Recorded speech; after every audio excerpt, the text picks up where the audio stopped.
All right, and Hab is ready. So let's get ready to go.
All right, and there goes Hab, and there goes Captain.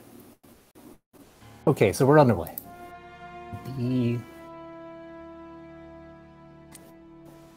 So this is the Final Fantasy I Pixel Remaster Any Percent tournament. Both of these competitors are in Group A. There are two groups. So far this week, over the past week, we've seen a number of races already on the SpeedGaming channels. We even saw one with Hab earlier today. A few hours ago, he was able to eke out a win against Leggy Starscream. And later on, he has another race in about 3 hours with Funk Nasty. The game opens up with an unskippable cutscene, about 2.5 minutes or so. And then after that, the competitors will dive into the town, do a bit of shopping. There is a forced cat that you have to have with the king. Gives you the rundown, lets you know where to go. Basically saying, go get my daughter back. Garland has kidnapped her. And he's up in the Chaos Shrine, or Temple of Fiends. And the Light Warriors will have to start off the game by going to pick her up.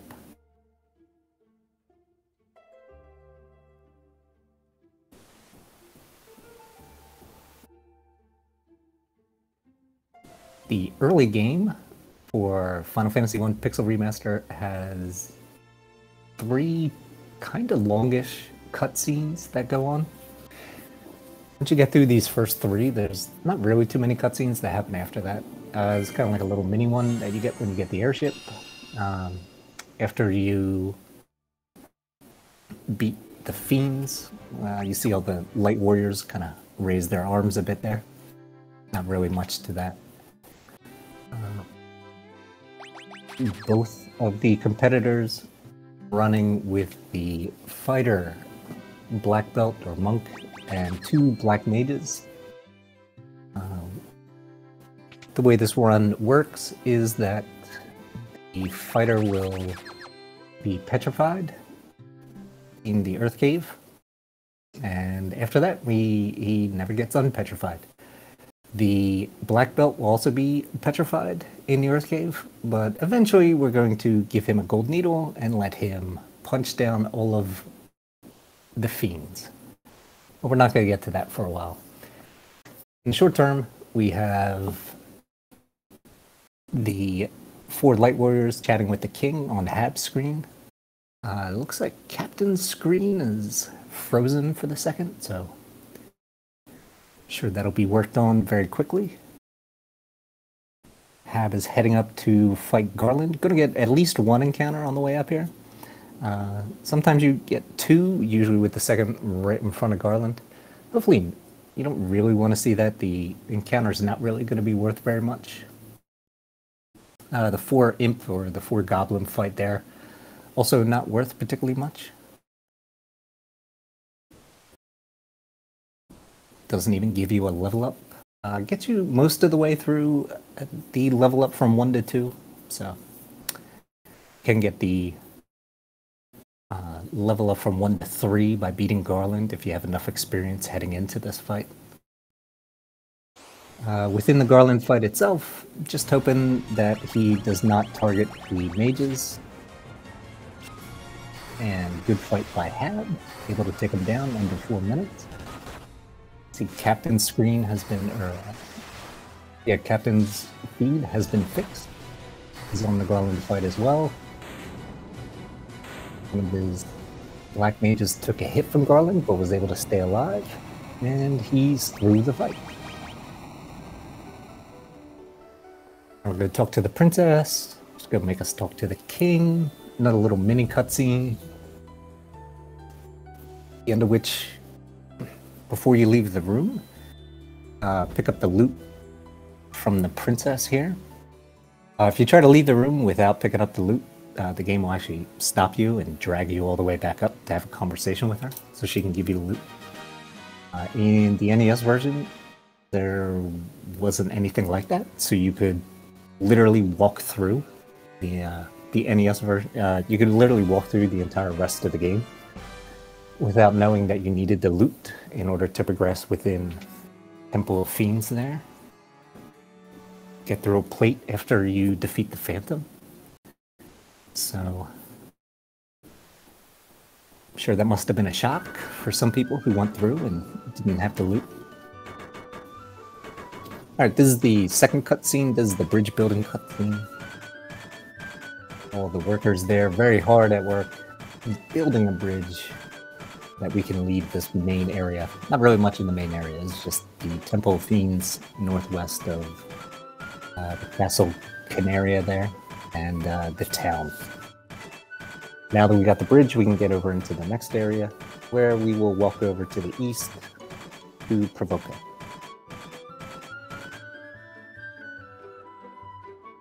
At the moment, the black mages don't have any spell charges, so before they actually get going, hit the inn, grab the spell charges back, get their HP back as well.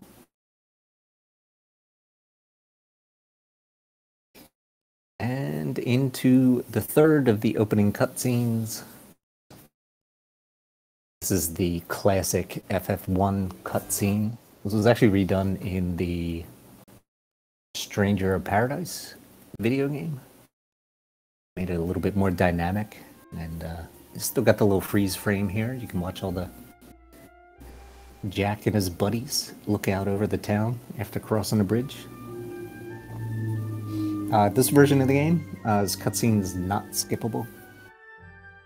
GBA, I think it's not skippable, but I think you can skip it in the PSP version. NES version, it is skippable, but you just gotta hold down the buttons. It's not a flowing text like it is in the remix. It's transition from screen to screen.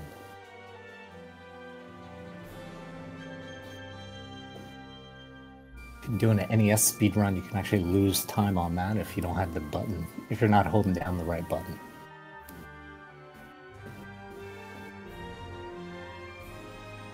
Alright, so on the way to Provoca, probably going to get into 3 encounters, hoping to see something that gives you decent experience.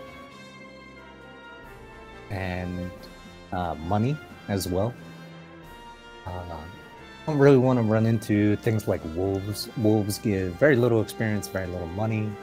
And a chompy as well, so you can take a decent bite out of your mages.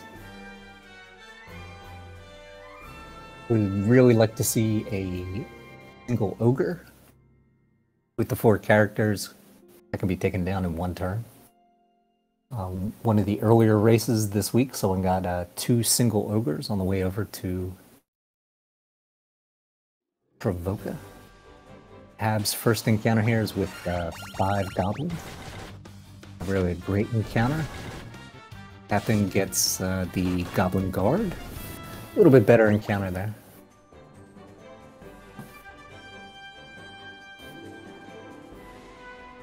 Alright, Hab's next encounter, couple goblin guards, regular goblin, the Gerwolf, and the regular wolf. Meanwhile, Captain has the Gigas Worm, 2 of them, and the Ogre. Gigas Worm, really dangerous, especially when it targets your mage, but the Ogre followed up hit by the Gigas Worm and attacked the same mage for 30 damage. The mage in question only had 27 HP, so he was going to go down regardless. 3 mad ponies for Hab. He is just going to run away. He has also lost one of his mages on the walk over here. Final encounter for Captain is the Lizard. Not really a great encounter, but there's definitely other ones that are worse. Fortunately, the Lizard has taken out the fighter as well, so he'll have to get 2 characters revived before heading over to fight the pirates. Hab has gotten up his remaining black mage. He's hitting the inn, getting everyone's HP and spell charges back. Pirate fight, pretty easy. Just doing fight, and a couple thunders. Captain has picked up the temper spells. Now he is hitting the inn. Hab is into the pirate fight, taking care of a few of the pirates so far. Captain will be joining him in a moment.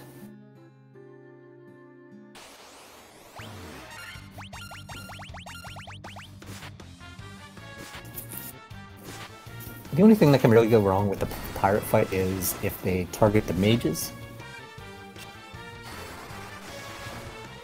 One of Captain's mages still only has 27 HP, so he's only level 3. The other one already up to 96 HP, which is really good. Got a lot of strong level ups.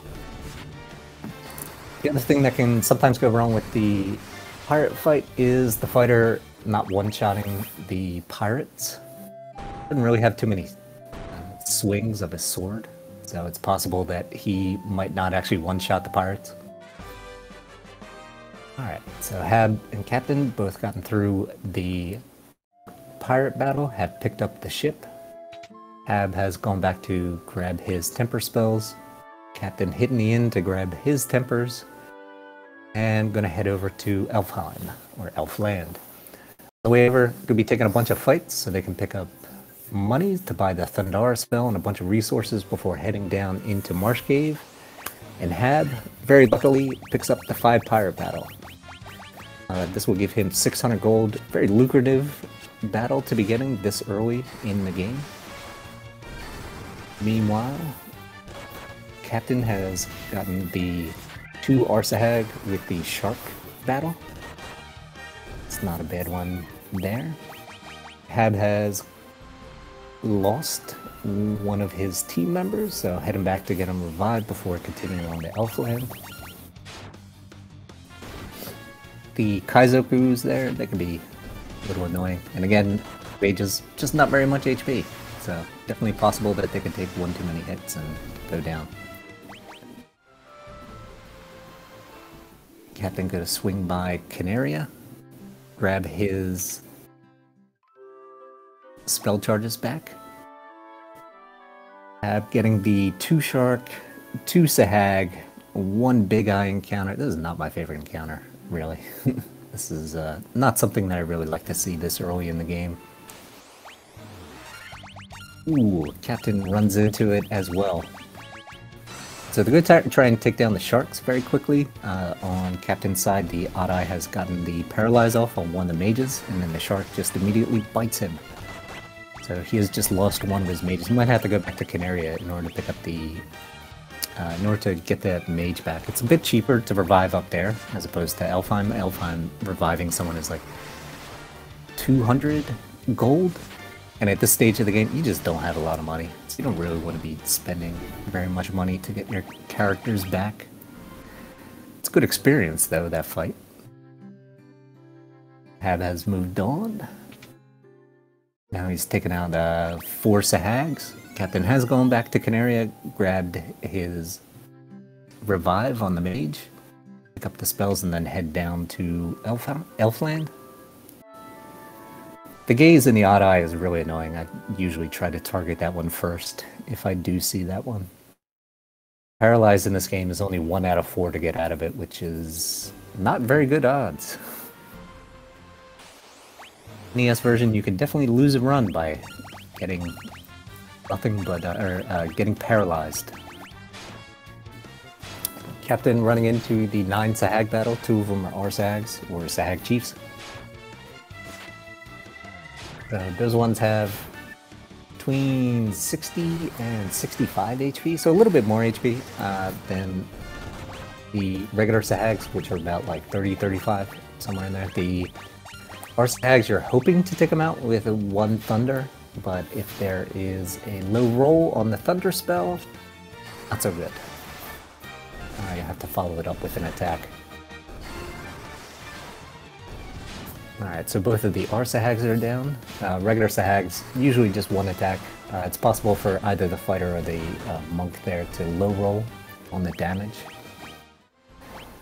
So Hab has landed, and he's heading over into Elfheim. Ooh, he gets the Groger or Ogre Chief with 2 Ogre battle. This is a pretty good battle if he can get through it. Ogre Chief has about 130 HP.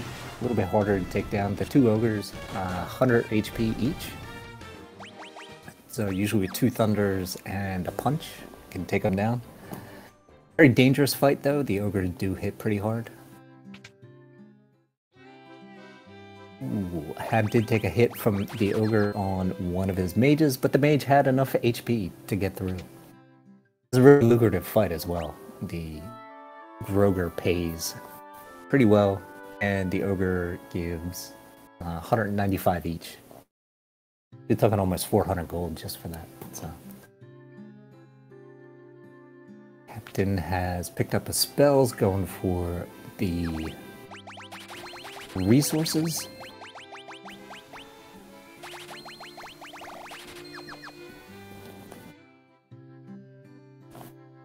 So Captain only had about 500 gold there, so he picked up 4 antidotes, got like 7 potions, and he's on his way. Yeah, so Nightshade, 2 Ogres and a Chief. Ogre Chief is like 690. Yeah, it's about that, yeah. That's really good gold. Even with that fight and the Buccaneer fight earlier, Hab's still going out to farm resources a bit. Meanwhile, Captain on his way to Marsh Cave.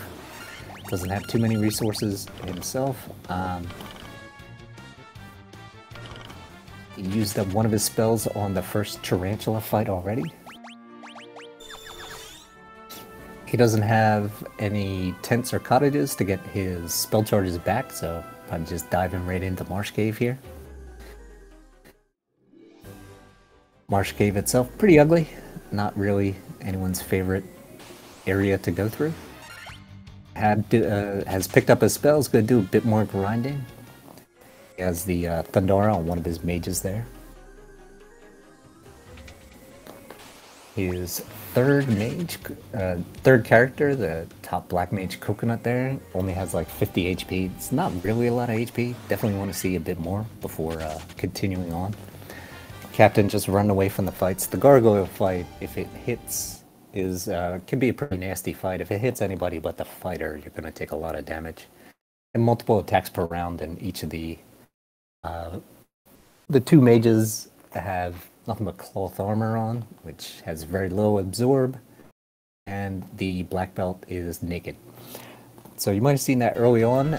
We take off all of the items off of the black belt.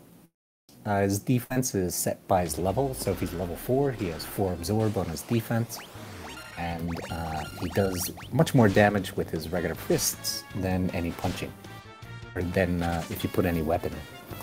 Early on in the game, you can use some sort of weapon, like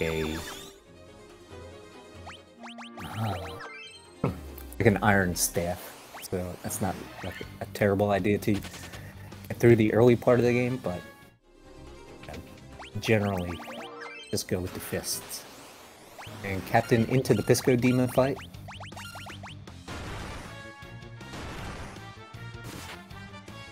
Couple attacks from the melee characters, the Thundara, going from one of the mages. Able to take down all but one. And it's through the final Pisco Demon with an attack from Black Belt.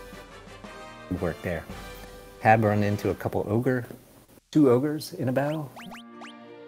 Trying to get more experience, more money early on.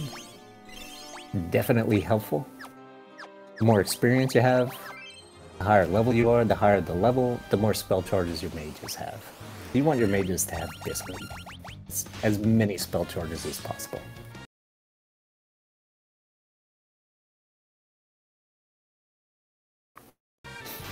And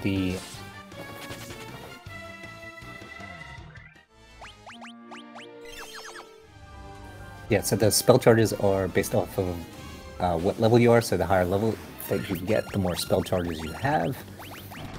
Some of the fights in the Marsh Cave, not particularly good, but Captain has found one of my favorites, the Grey Ooze. They're actually weak to lightning, so kind of easy to kill with this team. Easy to take out, and give some pretty good resources there. Decent amount of experience for a fight that's not particularly difficult. Alright, so Hab is diving into the Marsh Cave, heading down to go pick up the crown. Meanwhile, Captain trying to escape from the Marsh Cave so he can head up to Astos. Undead early on here, not great. They can paralyze you. Makes it a little bit more difficult to run. Ooh. Monk down on Captain. Any differences between this and the original besides graphics? The graphics are definitely different. It did take a lot of inspiration from the original, but the original NES version doesn't have any of the ethers, doesn't have any Phoenix Downs or anything like that. A lot of those came in the remakes, and the Pixel Remaster picked up those type of items to use, to allow you to use. Some of the chests are different as well, as Nightshade points out.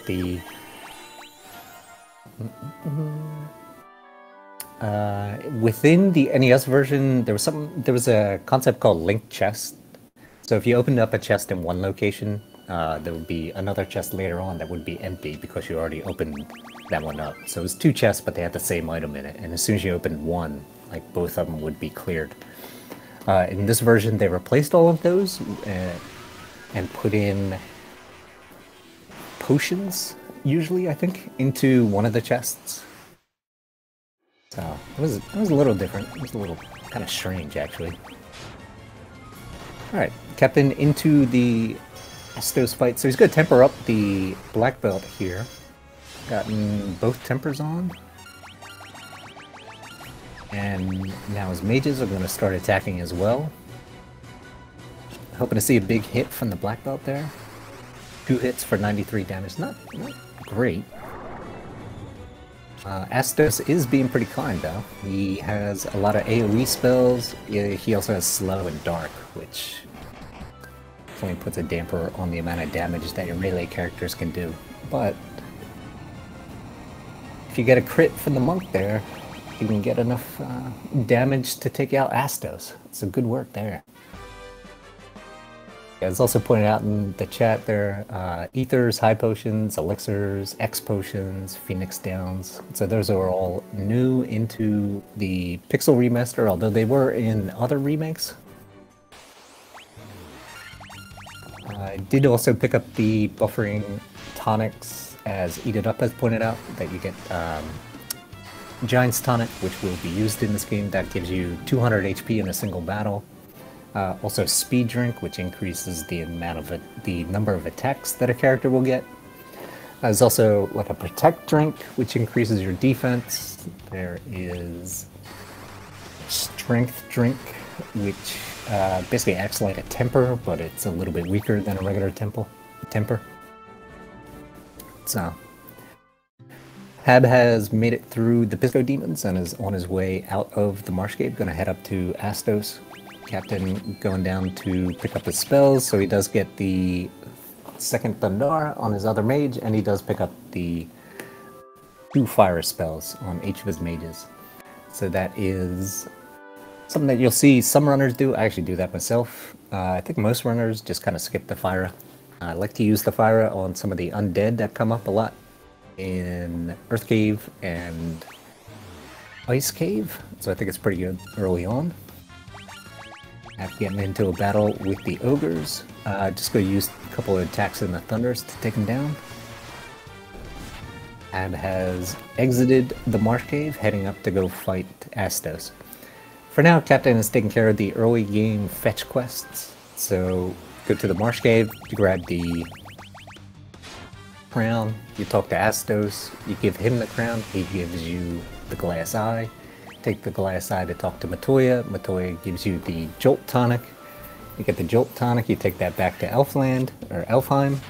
You give that to the very sick prince, that wakes him up, and he gives you the Mystic Key. And with the Mystic Key, you're able to pick up the Nitro Powder to actually get out of the inner sea area and finally move on. Game doing its best to pad the beginning part of the game, as opposed to just letting you kind of rip right through everything, making you basically explore a lot of the early game. Captain into Matoya as Hab goes to take on Astos.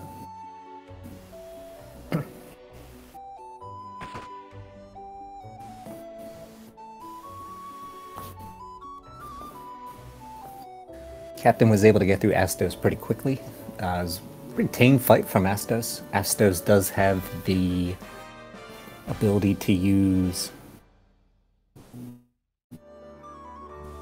AoE spells like Fyra or Thundara.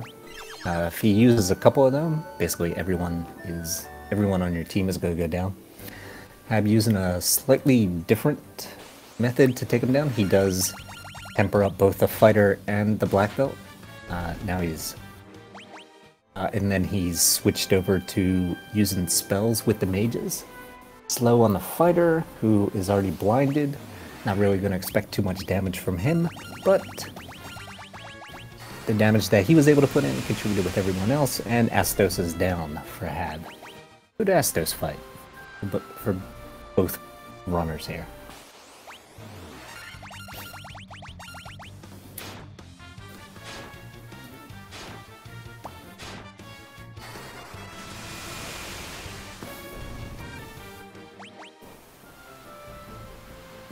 Alright, so Hab gonna head back to Elfland, probably get his characters, probably hit the inn, grab whatever spells he wants.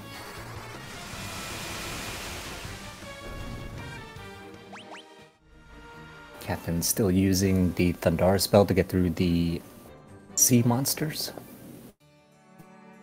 Single Thundara basically kills everything. I think there's a possibility you can damage roll on a shark, but not really going to see that very often. Hab has picked up the Thundara spell for the other mage, and going to hit the inn. Some people might also pick up the haste spell here, that basically doubles the number of attacks per round that one of the melee characters is going to do. It is a little pricey, so I don't like to pick it up, but if you got the money, it's not really a bad idea.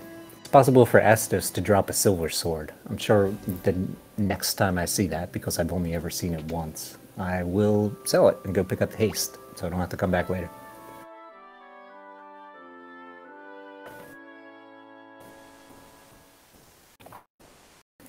Have onto the sea using defend Thundara, double Thundara there. Captain getting the Ogre Chief with the 2 ogres. When you get into this fight, you really want the black belt to actually punch the Ogre Chief. He'll do more damage than the fighter will on the Ogre Chief. So if the fighter hits the Ogre Chief, even after the Thundara, it's possible that the Ogre Chief will still be alive. Nice little fight there, pick up some extra money. Pretty good experience as well.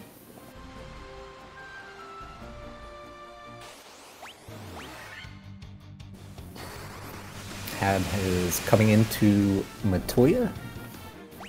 Hand over the glass eye and pick up his Jolt Tonic. Captain, meanwhile, a little bit further along in the fetch quest section. Heading into the castle, go pick up the Nitro Powder. In this castle, in the castle at Elfheim, he's picked up all of the chests. Some of the chests have money, and some of the other chests have items, like weapons or armor.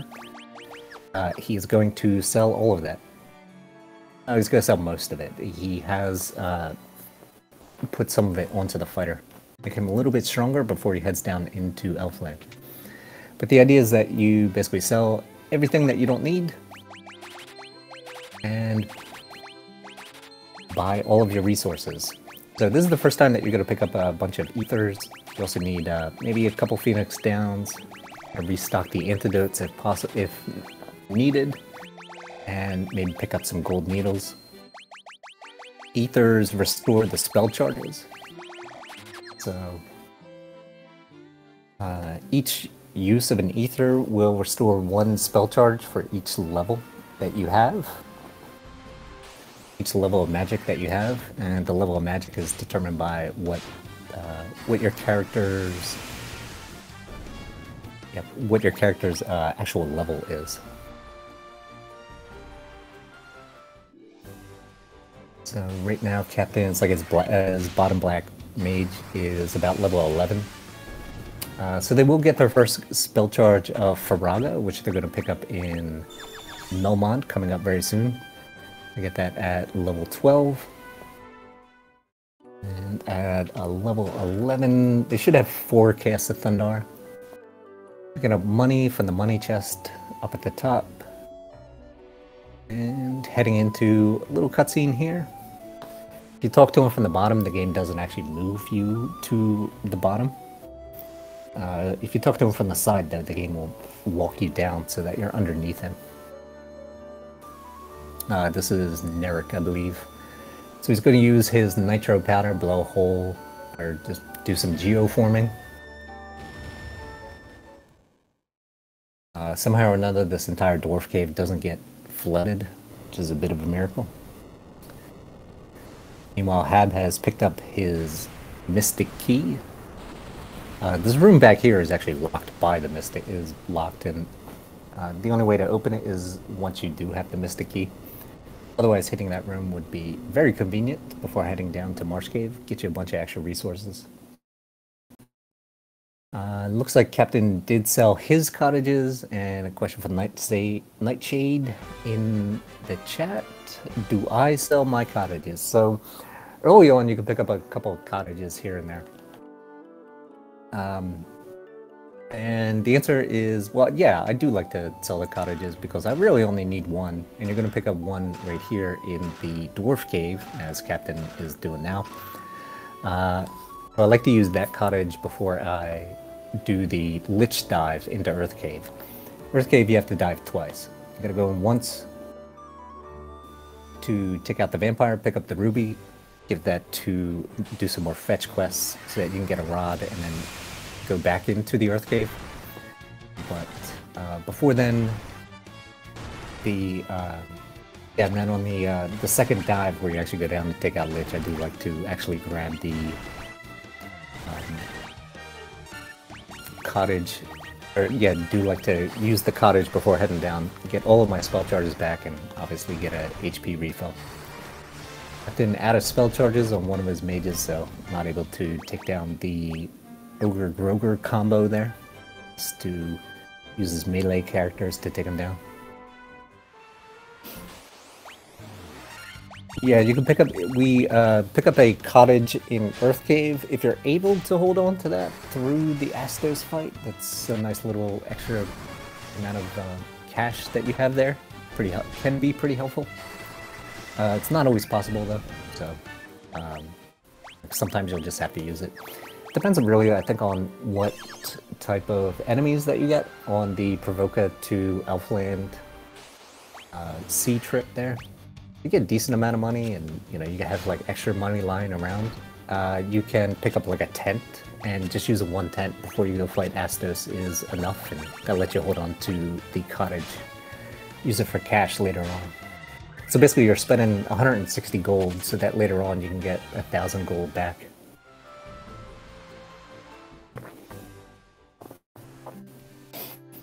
Nightshade says, I tend to just play stuff like that, situational.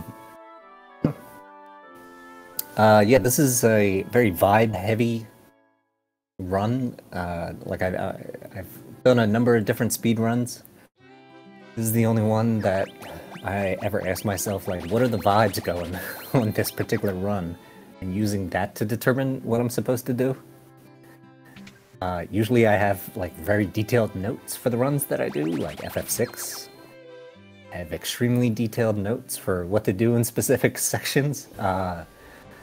Yeah, I have extremely detailed notes for what to do for FF1 PR and GBA and certainly NES for Final Fantasy 1, but yeah, this one is just like, nope, what are the vibes tell me to do? I'm gonna go do that.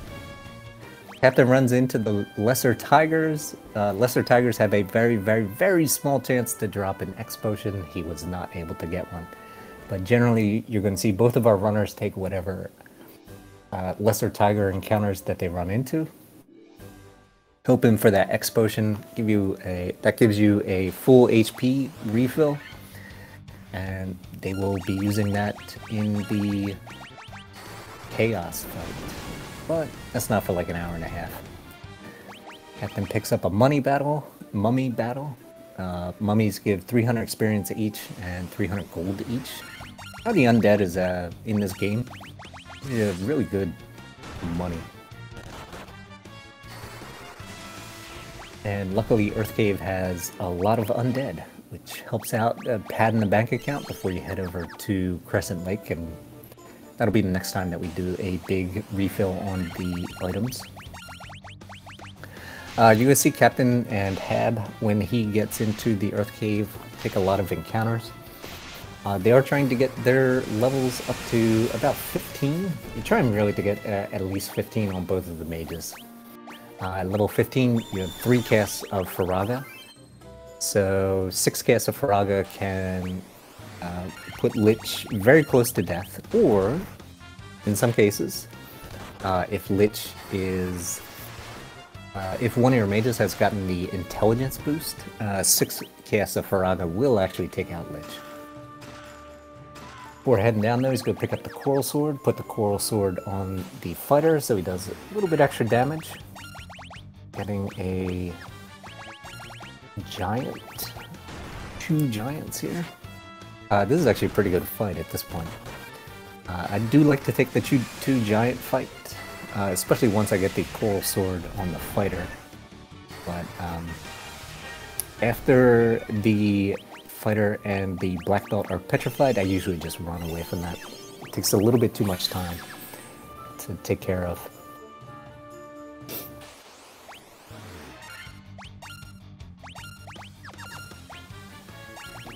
Alright, now into a couple trolls with the bull.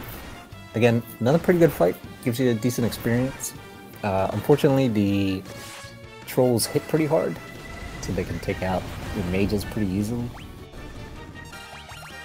Although one of the mages that Captain has is already up to 172 HP. Nightshade, looking pretty good. The other one just about down around 100, so... Alright, and Captain has come into the cockatrice fight. So what you're going to see him do here is he's going to take out 2 of the cockatrices so that there's only 2 remaining. Or he's going to try to. And then he is going to wait for the remaining birds to petrify both his fighter and his monk. At this point, the fighter will be petrified for the remainder of the game. The monk will be unpetrified, probably Tiamat. Captain. I'm not too sure if he does Merilith or Tiamat first, but whichever one of those he runs into first, that'll be the one that he petrifies the monk for. And his fighter very strong against petrification today, kind of annoyingly. You're really hoping that neither of the mages gets petrified, although I do know CaptoftheDorks has a couple of gold needles, so if one of them is petrified, that'll be fine. It'll be a big deal. Oh, still going. This is definitely an area where you can lose some time. Alright, so one of the mages did get petrified. Just going to use the other mage to unpetrify him. And there we go, finally. Oof. Man. Yeah, so that fight can end up taking a while. Just sitting there waiting and waiting and waiting for the character to be petrified. But able to get through it. And so the reason why we do this is that kind of an odd quirk of the Pixel remasters. You'll see this in other games as well. Petrified characters continue to actually accumulate experience. In basically every other version of Final Fantasy I, certainly. Character is petrified, the character does not gain any experience. They're effectively dead. Also can't be targeted. Even if you pop into an encounter and the petrified character is there, like the game will, if the initial targeting for the game comes up with that particular character, it will retarget to find another character that's not petrified. Not in this version. So you will see the enemies constantly try to attack the petrified characters, which is good, as that keeps them away from our black mages. As we can tell, the game here follows the usual Final Fantasy I enemy targeting, where the top character should be targeted about 50% of the time, the second slot character will be targeted 25% of the time, and the bottom two characters will be targeted 12.5% of the time each. So you have your mages down at the bottom because you don't want them to get hit. Hab was able to get through the cockatrice fight a little bit faster than Captain was. His jerk birds were much more accommodating. Captain coming up on the vampire fight. You can see how easy the amount of time, the time difference between the two runners can change just from basically one bad encounter, right? Or one encounter that takes a little bit longer than you would expect. Hab was able to get through the jerk birds very quickly, while Captain of the Dorks had to sit there and wait for him to target the top fighter for an extremely long time, and Hab was able to close a little bit of the gap between them. Captain gets through the vampire fight. Vampire got an HP increase in one of the earlier remakes, carries it through here to use 2 Thundaras to get through that fight. He is also saving, which is usually a good idea to do after the vampire fight. Also a very good idea to do after the cockatrice fight as well. You don't really want to have to go back and do that twice. I'm just gonna try to run out of here. Probably take some fights, as long as they're lucrative. The 2 cockatrice fight, not particularly lucrative. So he's taking on the ogre fights, which will give him a bit more experience and money. And Hab runs into the Pisco demons, and he was doing a defend with a Thundara on his mages, and the mage that was supposed to do the Thundara was punched twice by the cockatrices, so they take him down. Alright, so he revives them. Both of his mages still really low HP. Only about 100 for each of them. Meanwhile, Captain still has one of his mages at almost 200, which is kind of amazing, and his other one at 131. Could be a big theme for most of the game, is keeping an eye on the HP totals for both the mages and the black belt. You want to see basically as much HP as possible on those characters. The mages, so that they basically live through the early game fights, as well as giving them a higher chance to live through a couple of the spells that Chaos is going to throw out in another hour and 20 minutes or so. Hour 10, hour 20 minutes or so. Alright, so Captain onto the second floor. Hab has gotten through the vampire, he's gonna head out through from the third floor, running into the floored birds. One of his mages has gotten a bit stronger level up on the HP, so he's at 127. The other one's still under 90. That is really bad. I'm really hoping that he gets a little bit lucky on some of the HP totals coming up for his mages.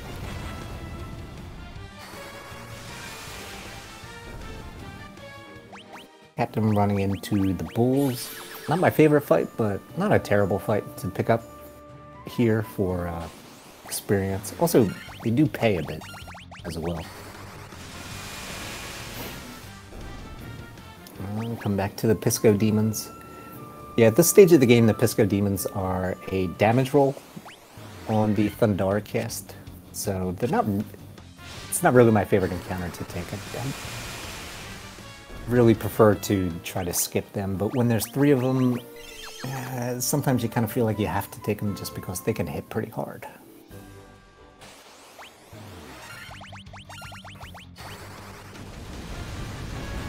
Alright.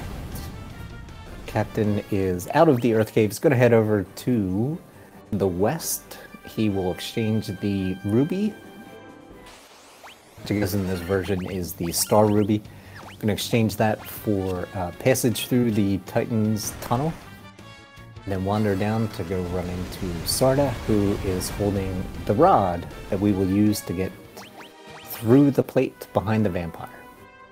Along the way, it's going to continue to take fights and hopefully run into a tiger, and hopefully those tigers will give him an X potion drop. We'll see that. I'm running into the single Minotaur, just going to run away from it. That's usually what I do. The single Minotaur takes up too much resources for the amount of experience and money that it gives you. Let's take the single Ogre Chief with the 2 ogres.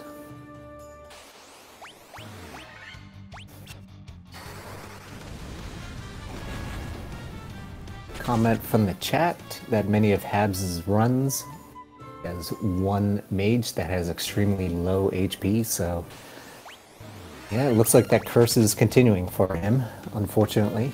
Hopefully he can get some good, strong HP level ups.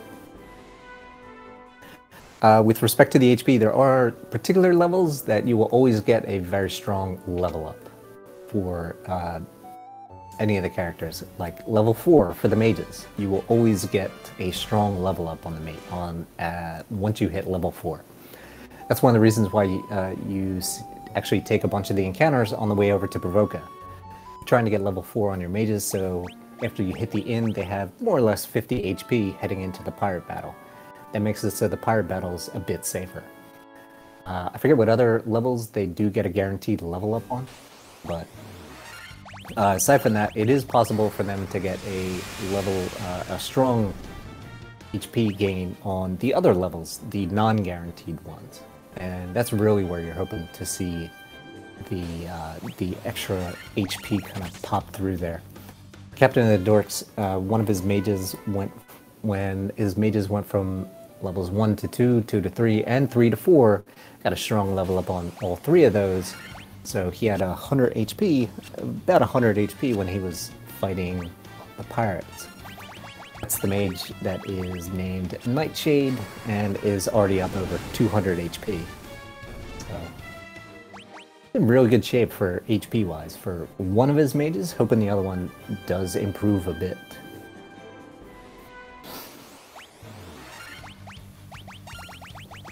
And yeah, the HP gain's not something that you can plan for, not really. It just comes down to luck. You're hoping that you get lucky on the HP level ups. Alright, and Captain, his bottom mage has just gotten level 15. He's going to force an encounter.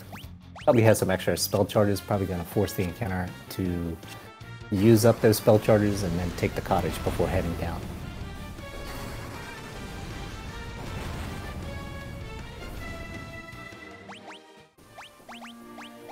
It's another tiger battle, but no X potion. So he's had a few tiger battles, still hasn't gotten any of the any X potion just yet. Meanwhile, Hab has gotten his rod, Getting himself another battle with the tigers. Then he will head back to Earth Cave for his dive down to Lich.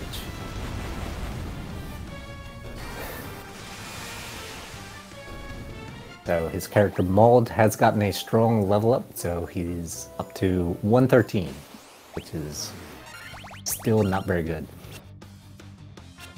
Hoping he gets another strong level up. The other one is at 150, which is, that's not bad.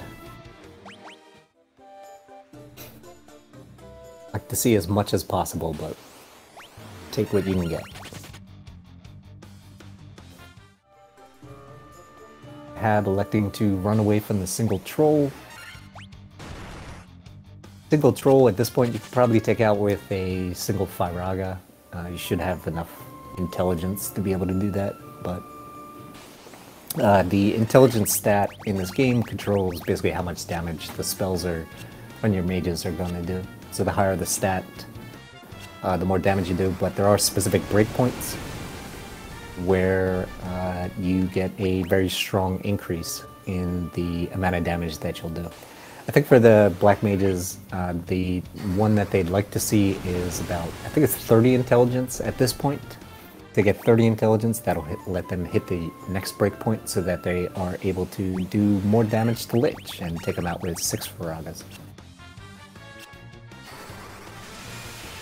Cap skips sword.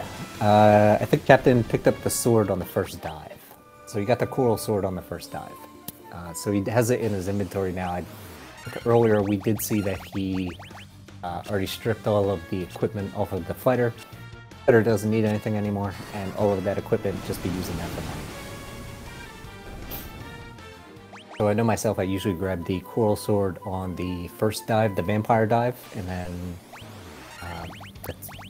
that's it. So I'd put it on the fighter basically as soon as I had the opportunity to. Coral sword does a lot more damage than the rapier or saber, whichever your fighter is currently carrying at that moment. The other things you might notice in this version compared to the others is that you're getting 6 of the chief ogres on a screen. So in the earlier version, you could only get up to 4 big enemies on the screen at one time.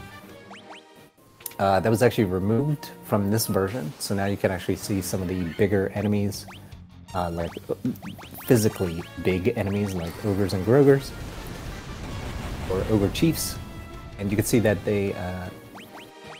there's no limit to only 4 of them, so sometimes you might run into 6 of them. You can also see the same thing when you're going down to Lufania to go grab the chime. You can run into the 4 zombies or zombie minotaurs and 2 trolls down there, so that would be 6 big monsters, which previous versions you weren't able to do so. Captain does run into the double giant lizard and then a bunch of nonsense fight, able to take that one. That's a pretty good fight for experience. Not really my favorite fight to take though. Can be a little dangerous. I guess in this version it's not too dangerous, just a couple spells, knock them all down, take out the giants. Pretty good experience though. So, kind of hard to say no. Alright, so Captain working his way through floor 4. This is the next to last floor before Lich. Hab not too far behind. About to go through the vampire area and hit the hit the plate with the rod, so he's able to get through. Ooh, Captain runs into 2 trolls, breaks out the Firaga, and one of them immediately flees. That's annoying. That is something else that I've noticed in this game. It seems like the enemies run away from you a lot. Like, a lot more than I ever remember enemies running away from me.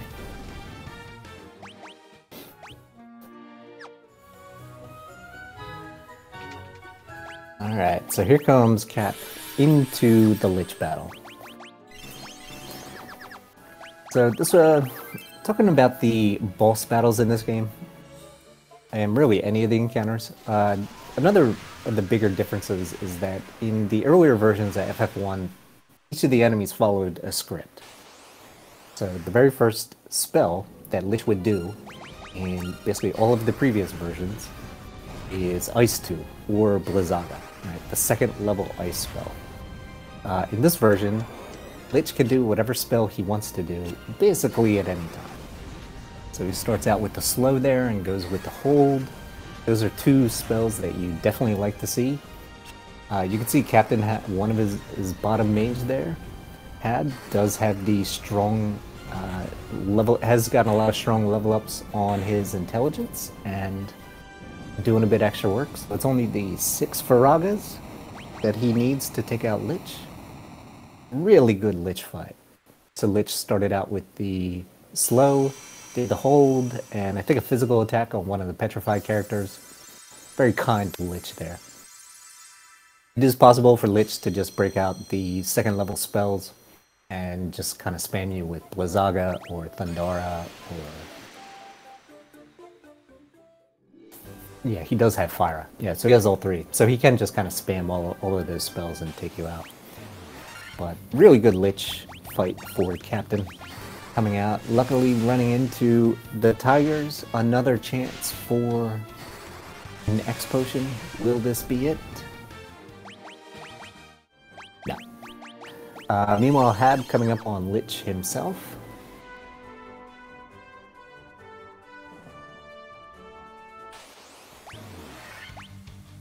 Is Mage Coconut is up to 180 HP. The other one is a little bit under 140, so looking a little better. Hab is he going to pick up the silver armlets? So you can pop back into Melmond, pick up a couple silver armlets for the mages, or you can just skip it and either pick them up later when you go to get the slab or the Rosetta Stone translated.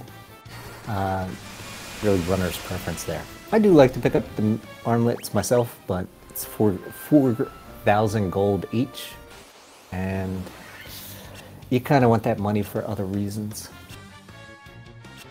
Add into the fight with Lich. Lich has used one of his spells, so one of his damage spells, so his mages are down some HP. Sleep there from Lich, not a problem. Slow, not a problem.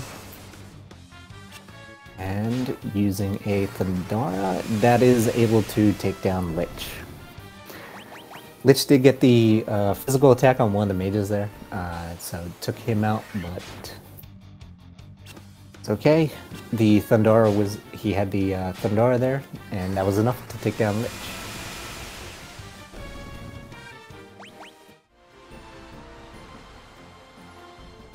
Yeah, buying the 2 silver armlets early, because it is, 8,000 gold total, it does kind of mess around with the amount of resources that you can pick up in Crescent Lake here.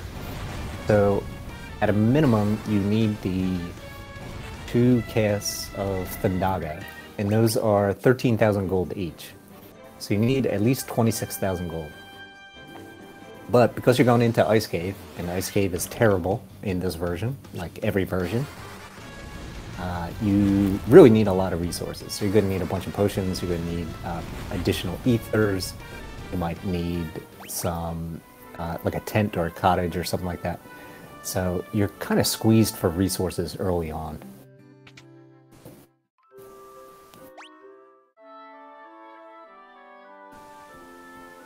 I have definitely been, I think yesterday I was doing a race, and I think in that race yesterday, when it came time for me to purchase the potions, I could only buy like 10 of them here, because I needed all of the other money to buy the 2 Thundaga spells. See, Hab has picked up the 2 silver armlets, put them on the mages, so they will take a little bit less damage. Captain has pretty good resources money-wise. Got like 35,000 here.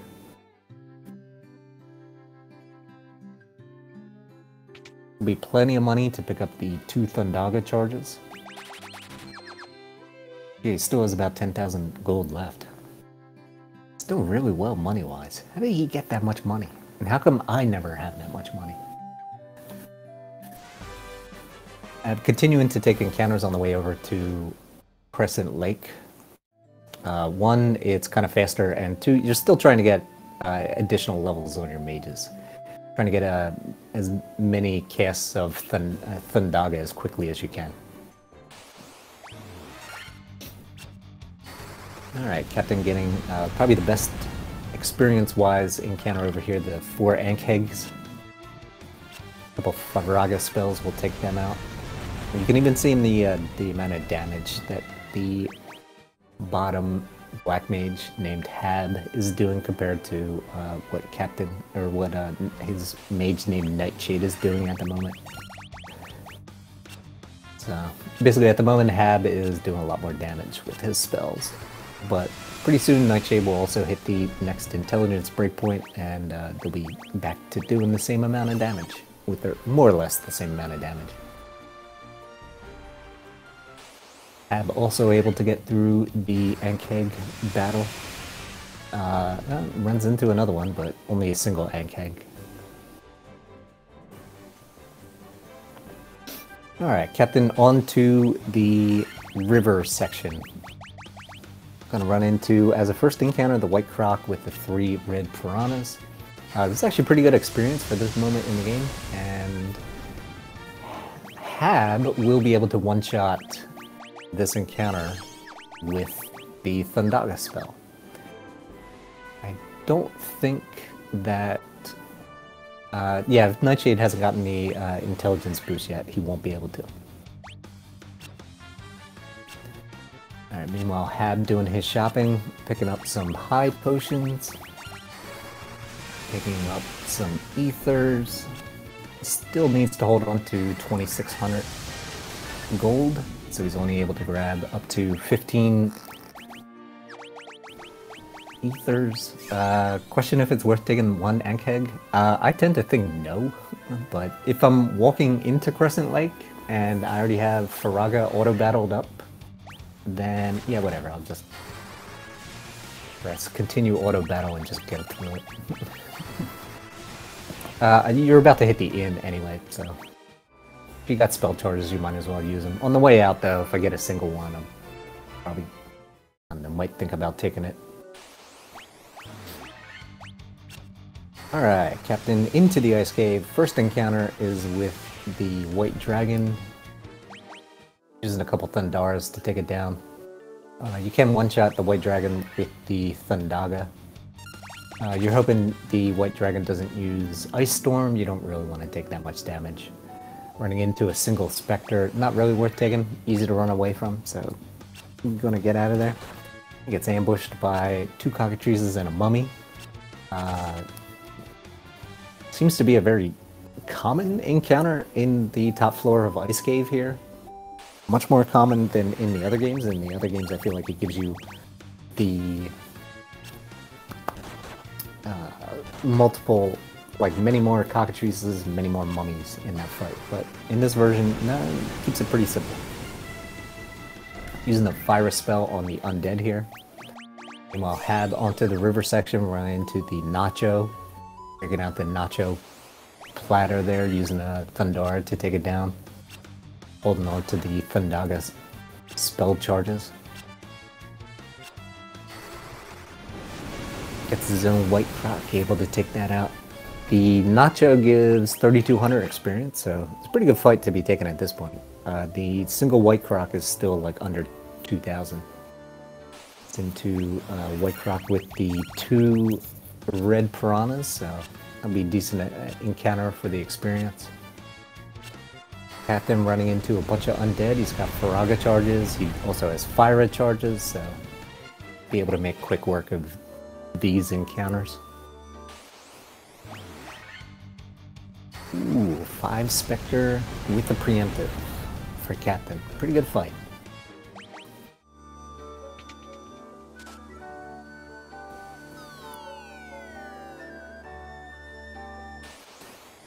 Alright, so can't quite reach the floater yet. You have to go down a level.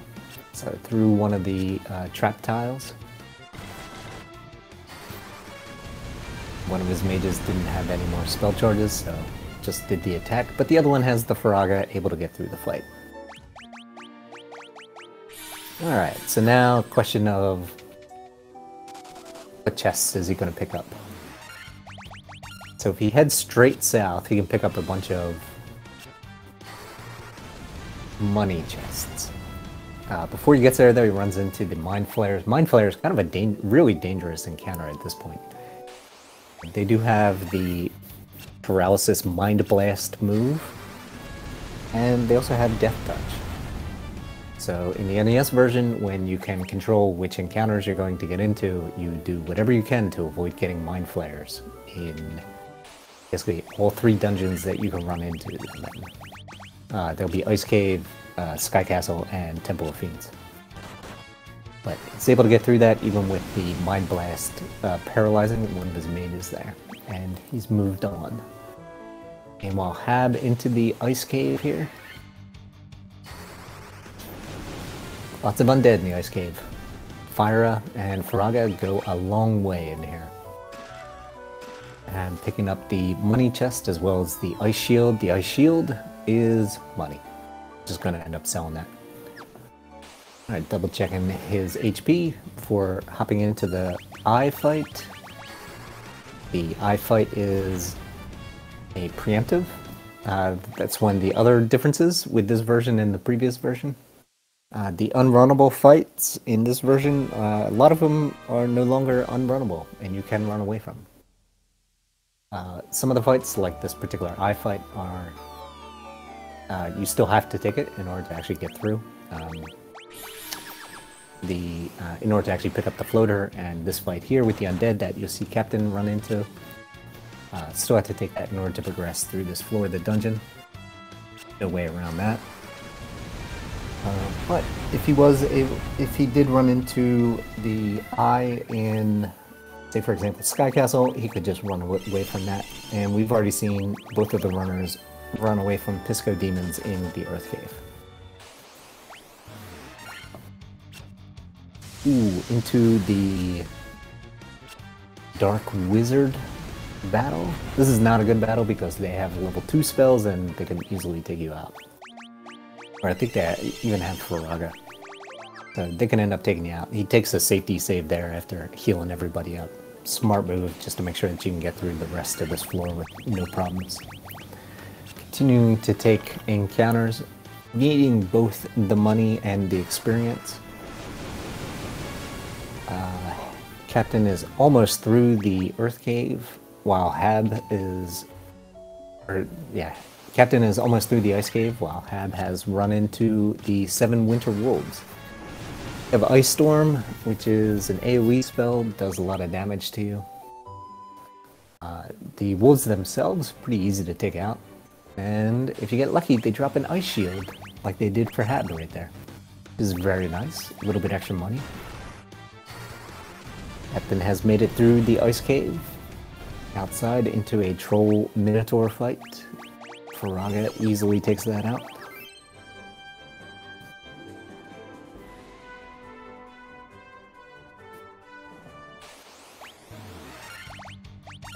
Lots of money chests in the Ice Cave, and it looks like both runners so far have skipped them. Captain basically skipped all of the extra money chests.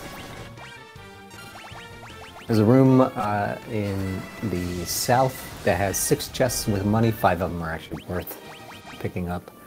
There's also a 10,000 chest with 10,000 on the floor that Hab was just on. Before he can get into the encounter with the eye, he runs into the 2 Winter Wolves and the Ice Geas. Takes that fight. That's not really my favorite fight, but I kind of feel like I have to take it just so the Winter Wolves don't take me out. Healing up, taking a save before he gets into the eye battle. At this stage, the eye, you can just one-shot him with your level 3 spells. Pretty easy to take.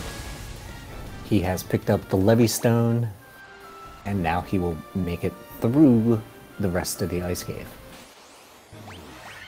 Meanwhile, Captain heading over to pick up his floater. There's a little desert south of Crescent Lake.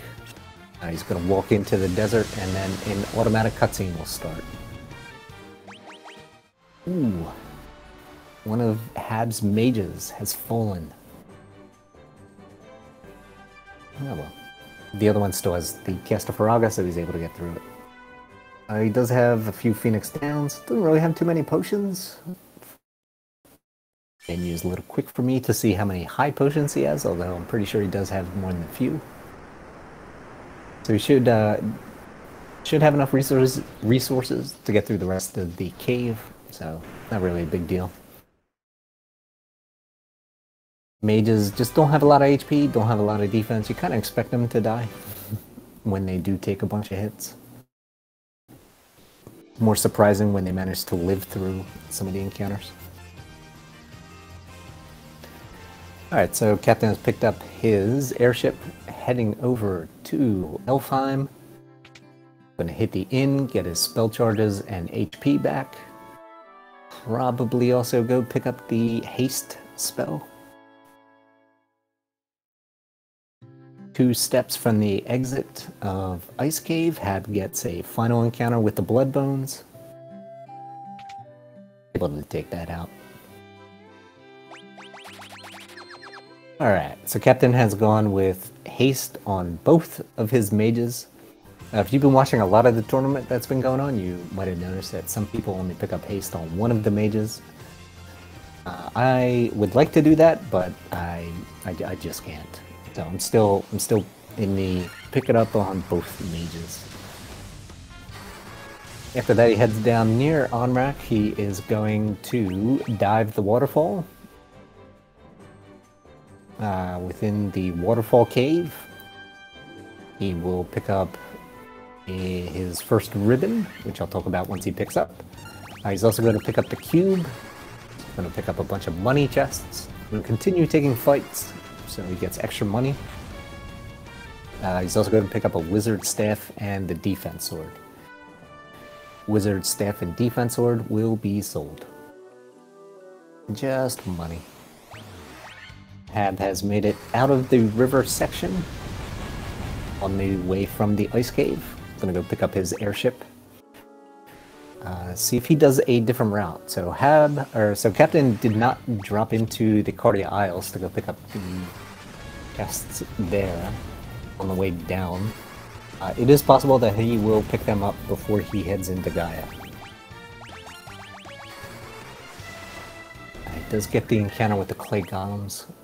Clay golems have really high magic defense. You probably don't want to take them if you're fighting with mages. So usually when I encounter them in this dungeon, I just run away. I don't really want to fight those guys. I try to run away from a lot of things in here, actually. Alright, so he's run into the clay golems again, and this time he does just run away. Hab has arrived at the desert. His team lines up in the formation. And here comes his airship. Notice the airship kind of flies up in the air and then thumps down onto the ground. Just think that's weird. I don't know why it does that. It seems like it would damage the airship, but I'm not the one who stuck it in the desert. Little trap tower encounter before the Captain can actually get into the room with the robot, so picking up a couple of chests. Like I said, one of the chests that he picks up here is the ribbon. The ribbon is a very important defensive item. It's probably also a reason why the fighter is petrified for the rest of the game. There's only 3 ribbons in the game. The ribbon itself provides only 1 point of defense, 1 point of absorb for your character.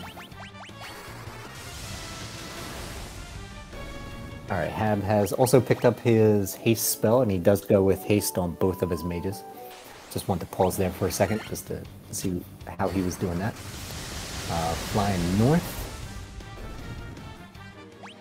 Is he going to stop at the Cardia Isles? Or is he going to go... Yeah, alright, yeah, it looks like he's stopping at the Cardia Isles, so...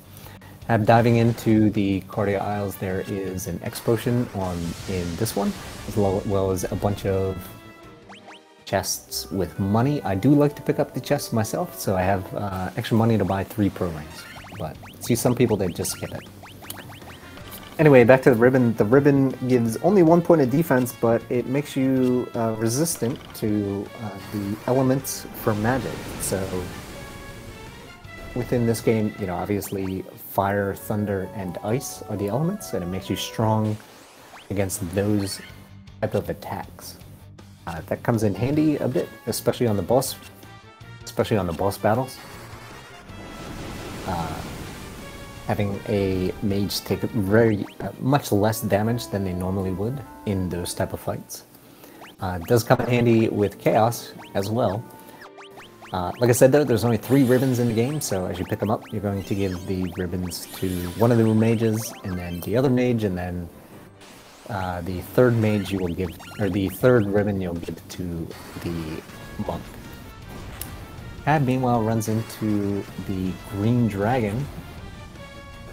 Pretty good experience, pretty good money. It was like 5,000 gold at this stage. Nice fight to take. If you have Blizzaga, you can probably one-shot him at this point, but you have not had to Gaia to go pick that up yet, so a couple Thundagas will take it down. Meanwhile, Hab working through the rest of the waterfall.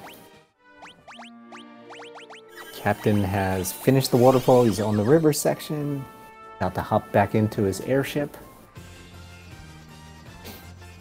Alright, his first stop is going to be up here at the caravan. The caravan has the bottle, which you need in order to actually get the Oxyel out of the ferry at Gaia. And additionally, if you talk to the guy again, you can buy some extra items. So we will see him buy 3 Giant's Tonics and 3 Speed Drinks. So the Giant's Tonics give 200 HP in a single battle. So they will add, well, it adds to your max. It doesn't actually give you the HP, but it adds to your max HP. So you put that on to the Black Belt in the Chaos fight, get him up around, or over 900 HP. Increase his chance to survive in that very, very chaotic Chaos battle. The Speed Drinks increase the number of attacks that the person gets, only for that battle as well. So at the end of the game, the Black Belt will usually be about 10 attacks per round.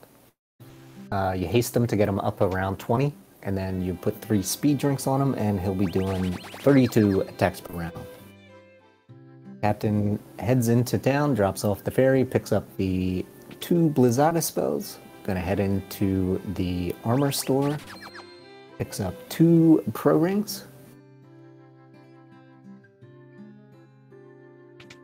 Money-wise, that's a little better. And picking up some extra supplies here, getting some more Phoenix Downs, getting some more high potions, getting some more ethers, basically maxing out the ethers and the high potions. Don't really need any tents or cottages anymore. When you have 99 high potions and 99 ethers, you can basically take a walking tent or cottage, get all your spell charges back.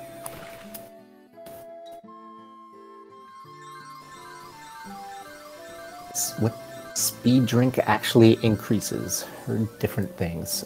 Speed Drink increases the number of attacks per round. So for a hasted Black Belt at the levels that we will be at Chaos, it basically adds 4 attacks per round. So 3 Speed Drinks should add 4 each. So that's how you get from about 20 attacks per round to 32. Now Captain diving into the Cardia Isle, go pick up a bunch of money chests, also grab the X potion.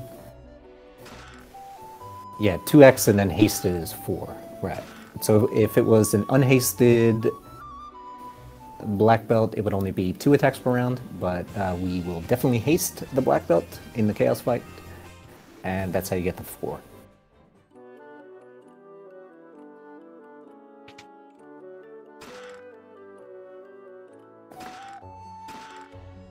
You can always try it yourself.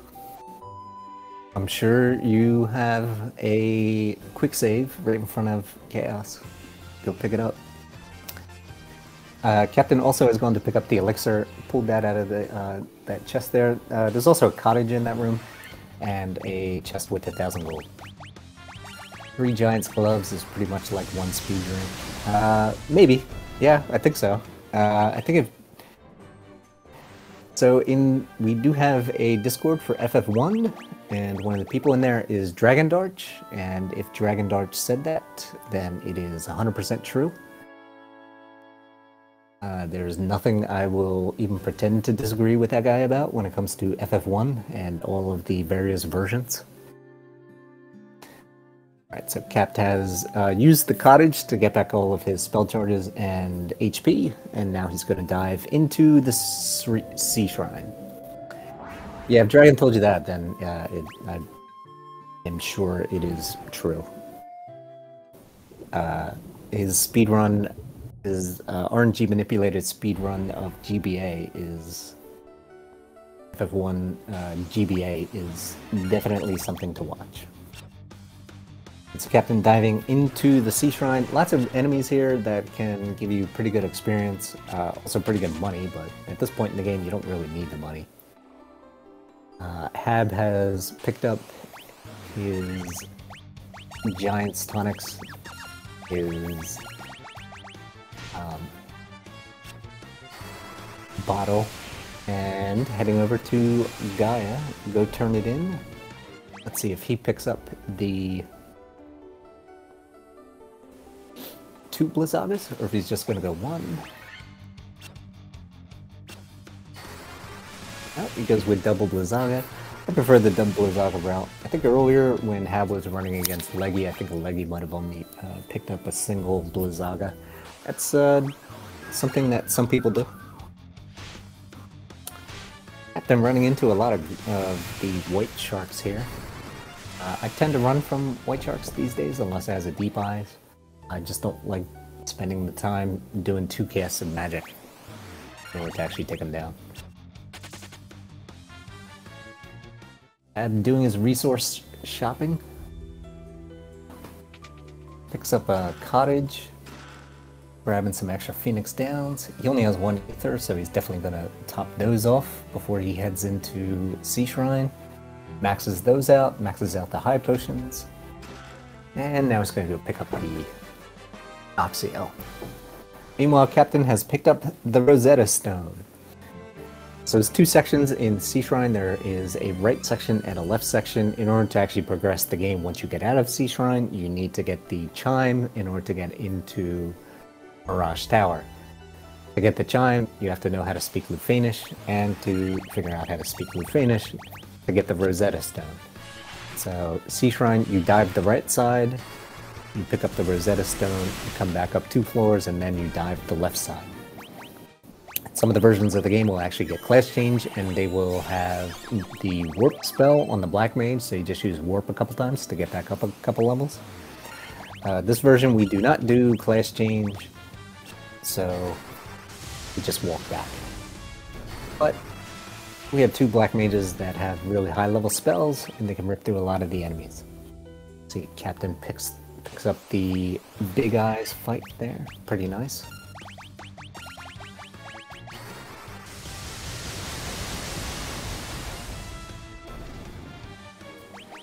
Then he runs into the Sahag Chief and the Sahag Prince fight. This is unrunnable in all of the other versions of the game. Kind of an annoying fight, you don't really want to take it. This version of the game, you can run from it, but because your Black Mages are kind of slow, you usually end up taking it anyway. It's Captain continuing to get a lot of the white sharks. Need 2 of them, it's not the worst fight. I just prefer not to take them. Running into the ghosts hit extremely hard. Doesn't matter which version. They hit like a truck. Weak to fire, obviously, so, you know, single cast of Faraga would take care of them.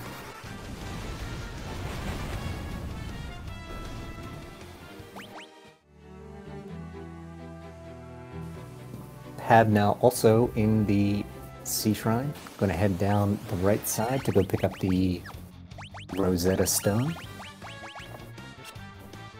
Captain running into the Sahag Prince, Sahag Chief battle again.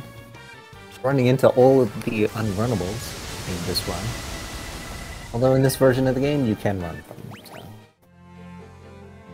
Taking the fights, trying to get more experience and more experience on his team members. Hopefully get another strong level up on his mage named Hab. Still under 200 HP. The other one looks to be about 270, so that one's looking pretty good. It's a single white shark battle, just runs away from that. Moves onto this floor, you can see him heading off to the west. We're gonna go pick up one of the more important items in the game, the Giant's Glove. The Giant's Gloves cast Saber. Someone uses it as an item in battle, the magic that is used by using it as an item is Saber. It increases the number of attacks that you can do, and also effectively casts like a weaker version of Temper as well. Very potent, something we will definitely use once we resurrect the Black Belt to get through the boss battles. And without it, this will be a much different game.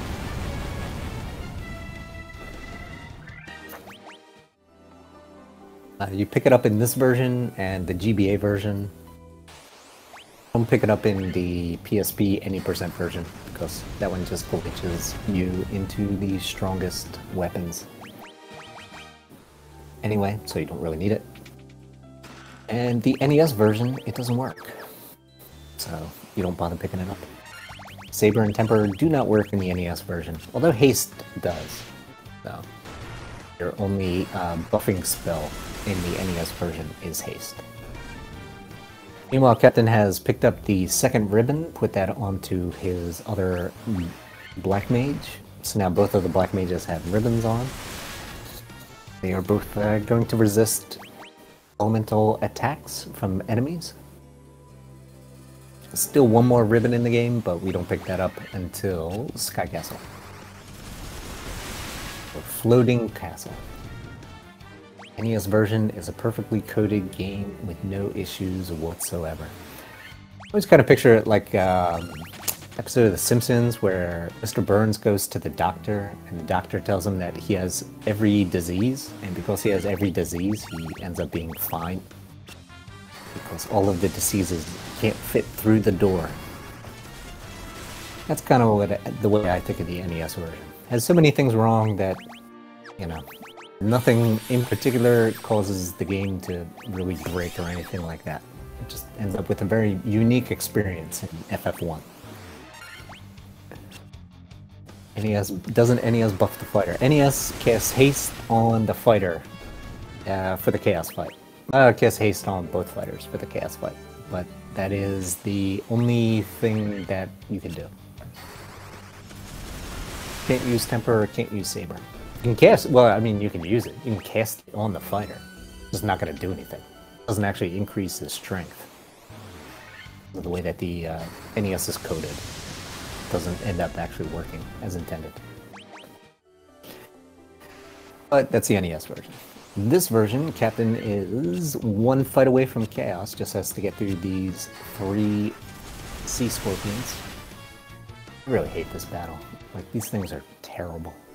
They also have poison, too, so they poison you. Into the Kraken battle, he's just gonna do a quick save, get a bunch of ethers onto his mages, heal him up to full, and into Kraken. Just be using Thundaga charges, should take 6 charges, he has about 1800 health. Really, it can be a very peaceful fight if Kraken doesn't punch any of the mages. Obviously, if Kraken does punch either of the mages, he will generally one-shot them. He did hit the bottom mage there for 249, which was enough to kill him. Oh, and then he gets a crit on Nightshade. Oof. That was some heavy damage. Kraken has 8 attacks per round, so he will destroy your mages if he manages to land a hit on them. Generally, you just hope that he sticks to Thundara and Ink over and over, or if he does punch, he punches the fighter like he just did in Captain's fight.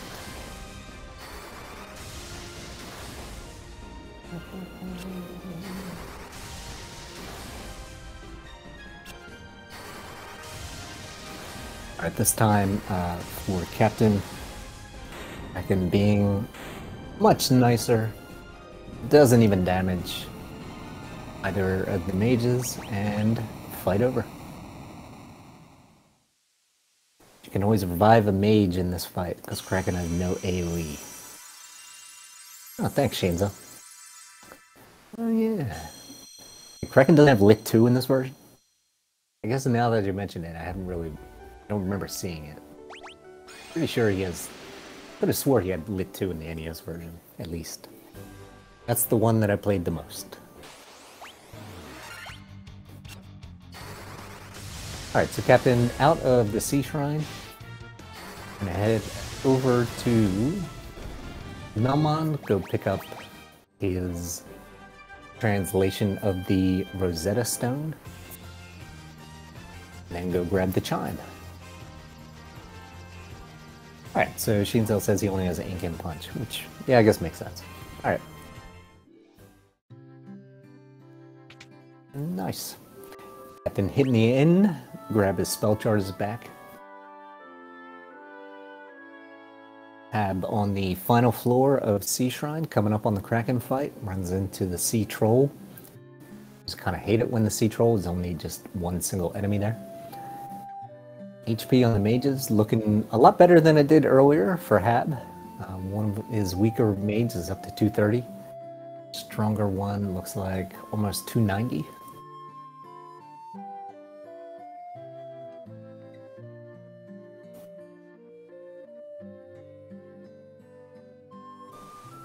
Another kind of odd thing in this game is that Dr. Une pushes you into a specific location before he actually translates the slab for you. So it doesn't matter where you're standing, he will literally push you into that one location and then chat with you.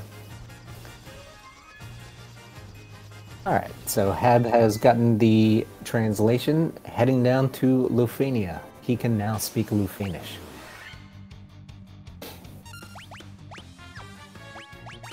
Some people, like myself, will just get the translation, then head down into the volcano, go take out Carrie, but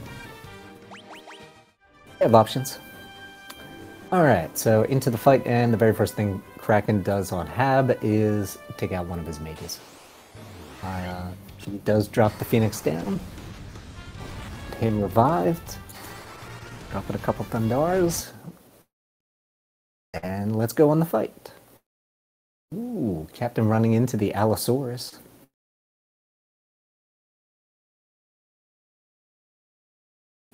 I think that was the Tyro in the original version. And the T-Rex in the original version is now a Tyro. I think Captain he just kind of glitched through one of the NPCs there. That was pretty weird. Yeah, that was pretty strange. Alright, anyway, Hab is able to get through the Kraken fight.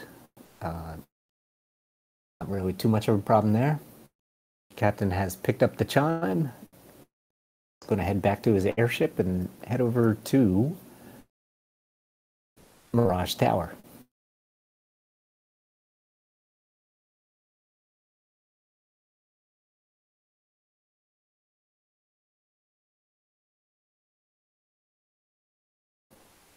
Running into the Wyvern fight.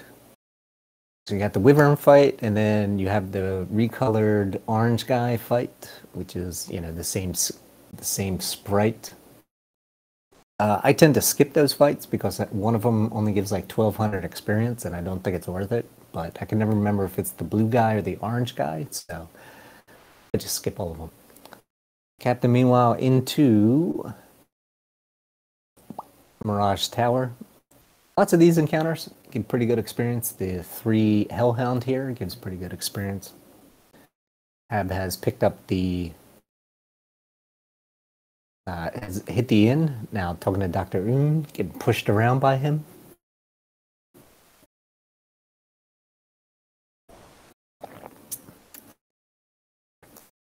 Taking fights in Mount Gurgu.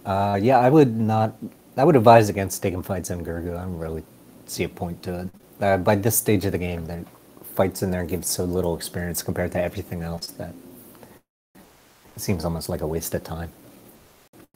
If you really want to take fights, I think you're much better off just heading into Temple of Fiends.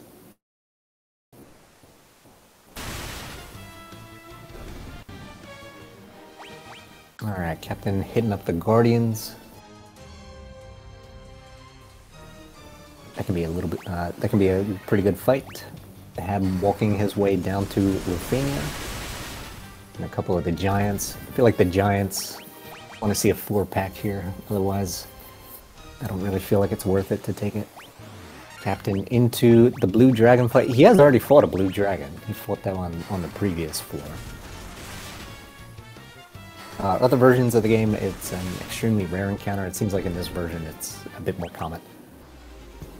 But 2 Blizzagas take it out pretty easy. And he is through and into the Flying Fortress. Which I keep calling Sky Castle, because I play the NES version a lot, so. Trying to run away from the Black Flan battle. Those guys are weak to fire. They also have 1,101 experience each. To get 3 of them, it's 3,300 experience. Hab has picked up the Chime. Then onto the floor with the final ribbon. So he's going to grab the final ribbon here. Does run into the 4 Earth Medusas. It's a kind of strangely good experience, and it's a very easy fight as well. Like, he's using the Faraga. Faraga is probably easier for him to get through controller-wise, but you don't even need it. A single fire would actually take those guys out.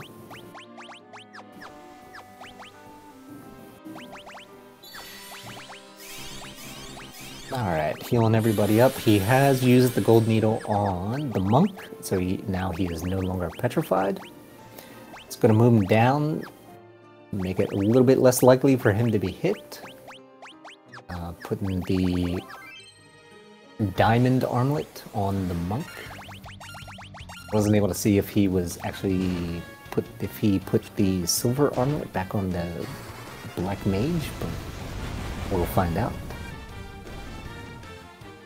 Thundara even does the job on the Earth Medusas. Yeah, they're relatively weak. They have very little HP as well. So.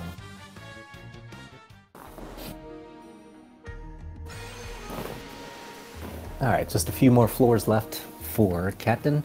Meanwhile, Hab has just healed up before he's heading into Mirage Tower. Runs into the 2 Pyralisk and single King Mummy battle. Not my favorite battle. Soldier and Guardian for Captain. Ooh, could try and punch it down, but without the crit, it's going to be a little hard. I'd have to drop a Thundara. He does. The Soldier hits really hard. As you see, it takes out 174 on the weaker Black Mage for Captain. Alright, so one of the mages for Captain is around... Check the HP. Alright, so one of them is around 300 HP. That's really good. The other one is 211. Gonna continue to gain levels, but still, that's not really a level of HP that you'd like to see at this stage. Now it's starting to become a little bit of a worry. Meanwhile, Hab has his weaker mage is at 230 HP, and the other one also pretty close to 300 HP. So he's doing pretty well over on that side. Alright, Captain is on the bridge to Tiamat. Only gonna get a couple encounters here, and doesn't look like either of them are going to be Warmech. So this is where you can run into Warmech, and if you do, you're probably gonna die. So he has a very high ambush rate, he has flare, and he has a very strong punch. So kind of hope not to see him. I'm not sure if we've seen him so far in the tournament. I haven't watched every actual race, but I'm sure once that happens, it will be clipped. And so into the fight itself, this is going to be the pretty standard manner in which we take care of the bosses. So the monk or the black belt is going to Giant's Gloves.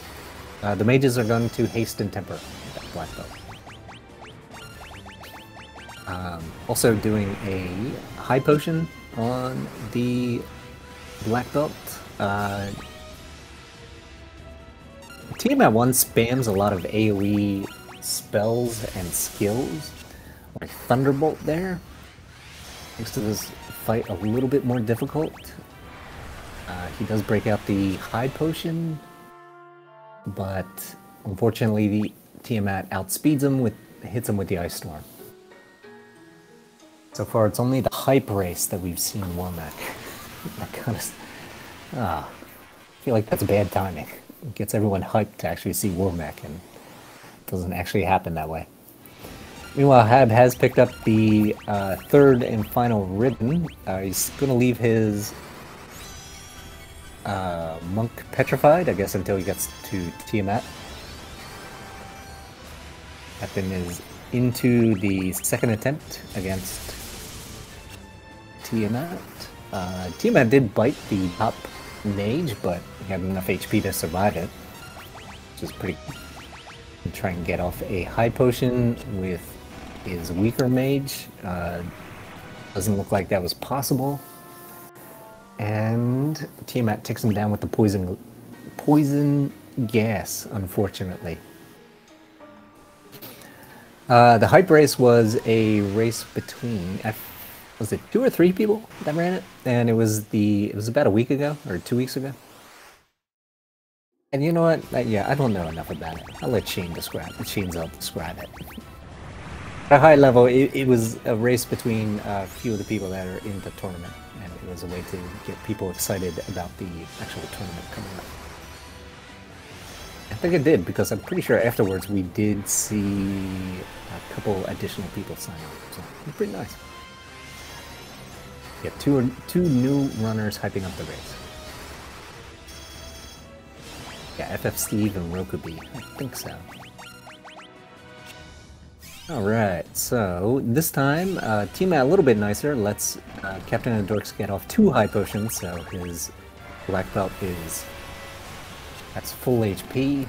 He should have enough damage to take out Tiamat, and he does.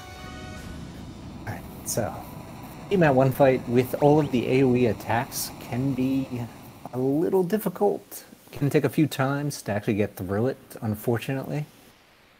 We'll see what happens with Hab, as he gets his second encounter on Warmech Bridge, and again, no Warmech.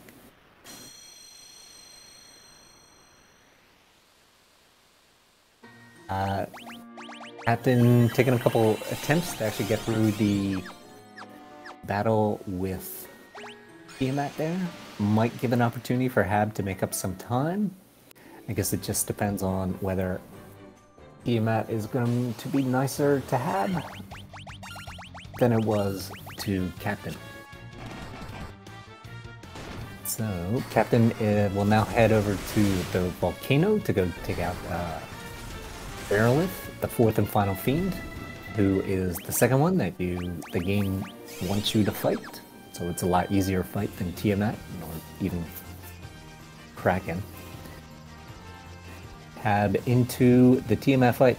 Tiamat immediately chomps his black belt. Didn't really do that much damage, but okay, now he's up to chomp them again. Now he's in the red, HP-wise. A little nerve-wracking. He's definitely in the range where he could be taken out by an AoE, I think. And yes, so the poison gas has taken out his black belt. Oof. The statued fighter is right there, Tiamat. Go hit the statued fighter. So now Hab drops into defend only so that the Tiamat can take him out, and he gets the quick save. Another benefit of this game, you have the quick save. You also have auto save every time you transition into a new screen, but quick save, auto save makes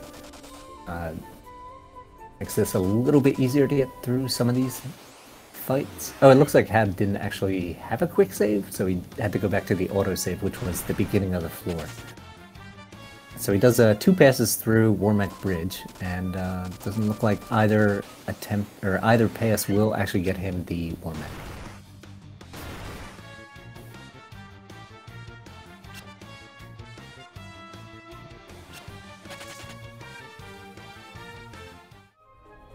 Alright, so unfortunately Hab did the gold needle on the fighter and not the black belt. So he reloads the autosave, third attempt, or a third pass through Warmack Bridge. Still no Warmack in the first encounter. Captain, meanwhile, on his screen you see he's just running away from every encounter trying to get through. One of his mages has died, not really a big deal. Still has 2 other people just to get through.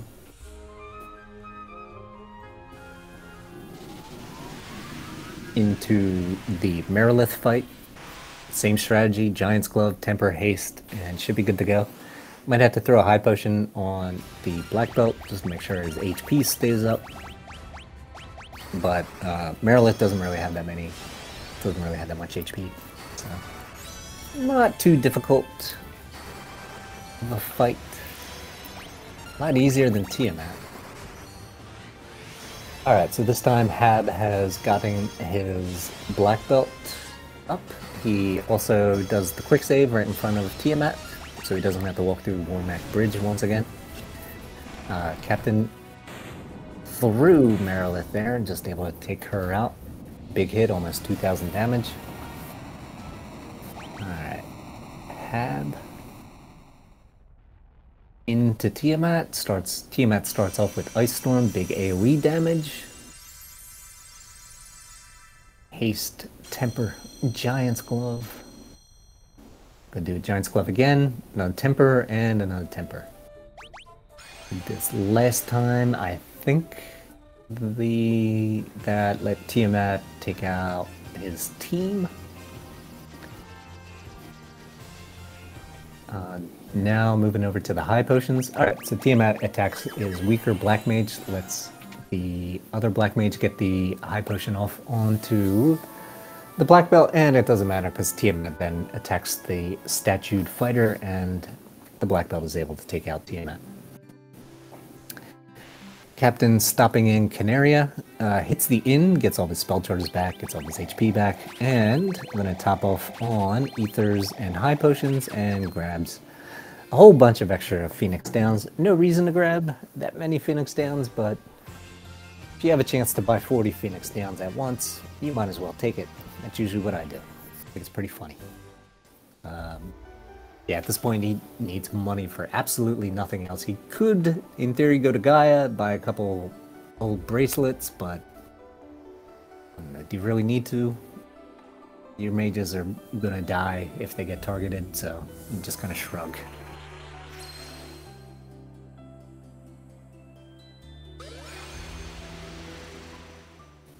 Alright, Captain into Temple of Fiends. Running into the Frost Dragons. We're breaking out the Ice Storm. You hope they don't break out the Ice Storm. At this stage, you can actually survive it. You do have ribbons on everybody, so you're in a bit better shape, but still not something you want to see.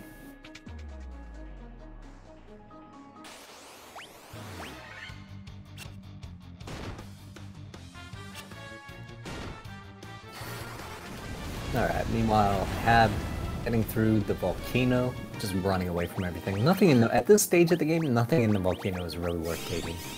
It just doesn't have a lot of experience that it's going to give you. The only thing that you're really worried about with the encounters is if you run into something that it can do like an AoE spell or skill on your team after they have reached a point where they have very little HP. Consistently walking on the lava tiles, you can't get encounters on the lava tiles. Well, strangely in this game, this is another change. It continues to increase the step count so that if you take a lot of steps on the lava tile, your very first step onto actual non-lava will result in you getting an immediate encounter. You kind of see that on Hab's screen just then. It took 2 steps onto the ground and immediately got the encounter. That's a bit of a difference than other versions. PSP, I think the encounters are more frame-based, and it is possible to actually make it through this entire volcano without getting a single encounter. Not likely, but it's possible. It's also possible to get like 4 of them and then have a really bad Merilith split in your PSP run. Alright, Captain coming up on the Phantom battle. Phantom has a very high defense, so punching him doesn't really do much, but a couple Thundagas takes him right out. Hab, meanwhile, coming into the Merilith fight. Captain does pick up the elixir, so he should have 2 elixirs and 1 X potion.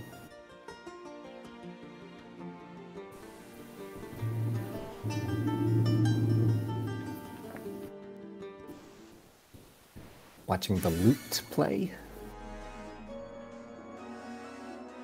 See Hab on his screen, doing the usual, Giant's Glove, Haste, Temper. Captain continuing to take encounters. Weak Black Mage is at 240 HP. Not great. Like to see that a little bit higher. His other Black Mage at 300 HP, so pretty good. His weaker Black Mage did just get a level up to level 30.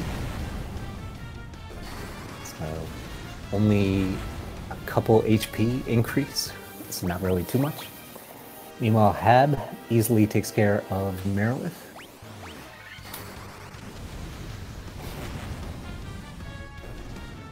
Is Cap on sub 2 pace. With Chaos at the end, are you ever at sub 2 pace? Really? Actually, both of the runners here have been putting in like a really fantastic race here. So Hab is a little bit behind, but still very close. It's still a really fantastic run from him. He is just about to head into Temple of Fiends. He is using his final cottage. Captain about to head onto the first of the Fiend floors. So the next 4 floors of this dungeon are themed based off of each of the fiends. So you have to refight each of the fiends at the end. The first one is obviously Earth Cave, and then with Lich at the end, Merilith at the end of the next floor, which is obviously based off of the volcano, and then Kraken and Tiamat. And the fiends have changed a little bit as we get into those fights. Especially Lich. Lich is now...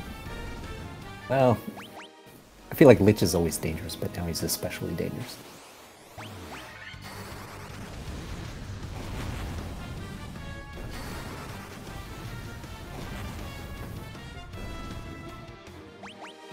Captain continuing to take encounters. Weaker Mage just got another level up and only got 3 HP increase.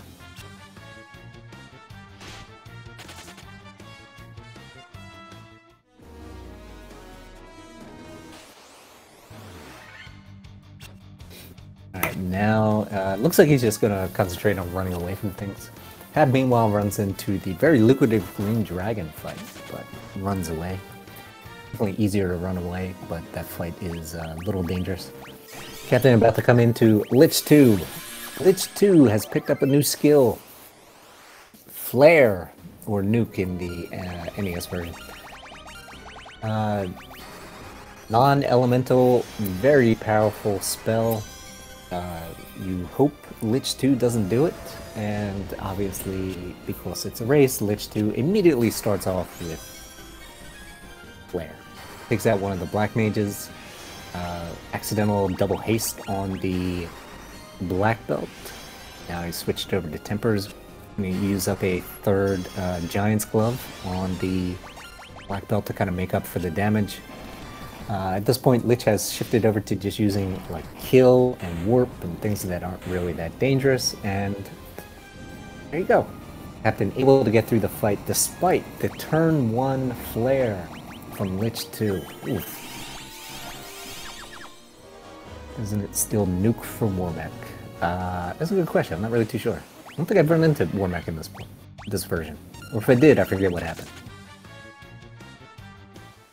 Alright, Hab has made it through Phantom. Picked up the... I didn't see if he picked up the elixir. I'm going to assume yes, just because it's... I think for the tournament, I think most people are just always picking up the extra elixir there. Warmech uses a skill. Yeah, so it's not a spell. For Lich, it's a spell. Captain is into Merilith 2. Usual, haste, temper, Giant's Glove. Hab running into the Purple Worm, which is runnable in this version. Purple Worm itself tries to escape and can't.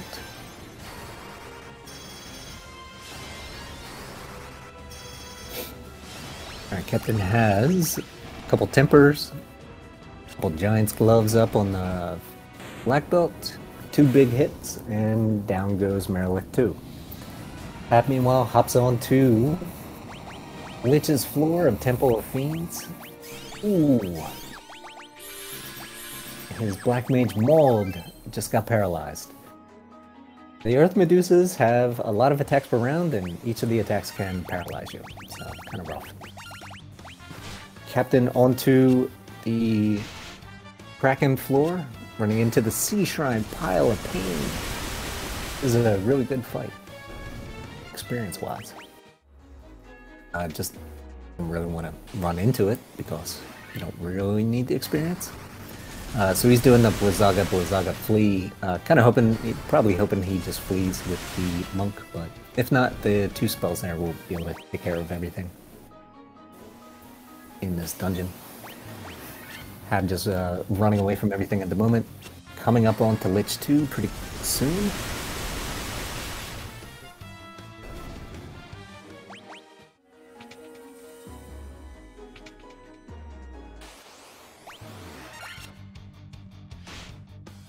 One more encounter for Hab before he runs into Lich 2. Captain gets 1 Blizzaga off on the double deep eye White Shark battle, and then the Black Belt runs away. Alright, let's see what happens on Hab for Lich 2.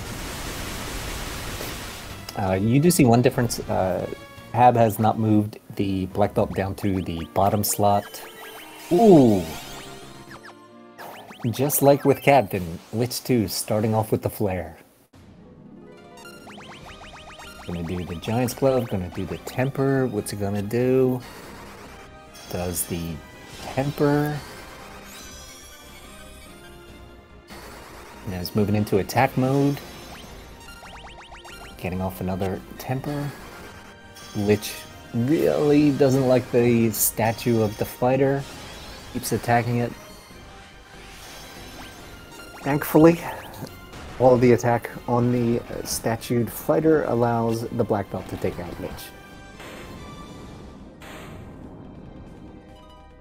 It can be a rough fight, especially because talked about this previously, but there are no so the list of spells and skills for this game doesn't really exist, so it's just a percentage for any of the enemies to do anything at any time, so it's possible for them to just do double. It's possible for Lich to do double flare. which only did one flare on each of the runners there, and then was very kind afterwards, allowed them both to get through the fight. Captain coming up onto the final refight against the Fiends. This one is Tiamat 2. Shinzo has pointed out recently, this fight is actually probably easier than Tiamat 1, because Tiamat 1 uses stuff like Ice Storm and Thunderbolt and Blaze a lot. Doesn't really use that type of stuff here that often. Not that often. It still uses it, but just not that often. Meanwhile, Hab into the Merilith 2 fight.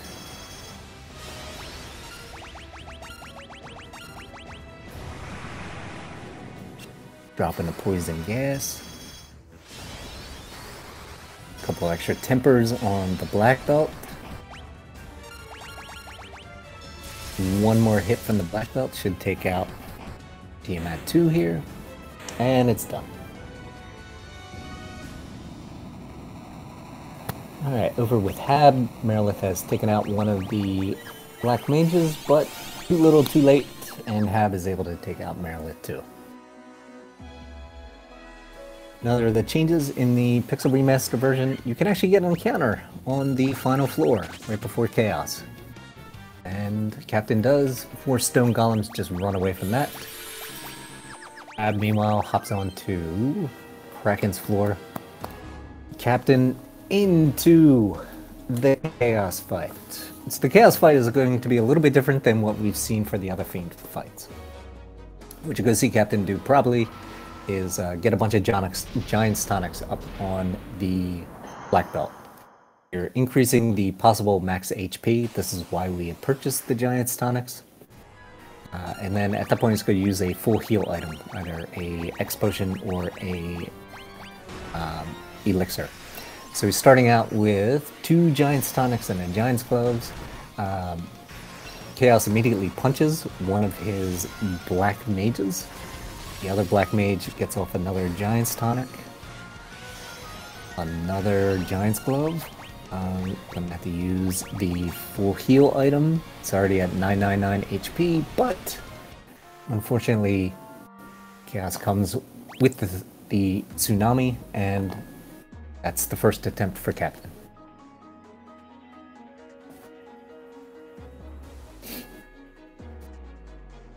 Definitely a chance for Hab to come back in this. Earlier today, Hab was racing against Leggy, and Leggy, it was another close race, very similar to this, and Leggy was had a bit more trouble with Chaos than Hab did, and Hab was still able to finish first, even though he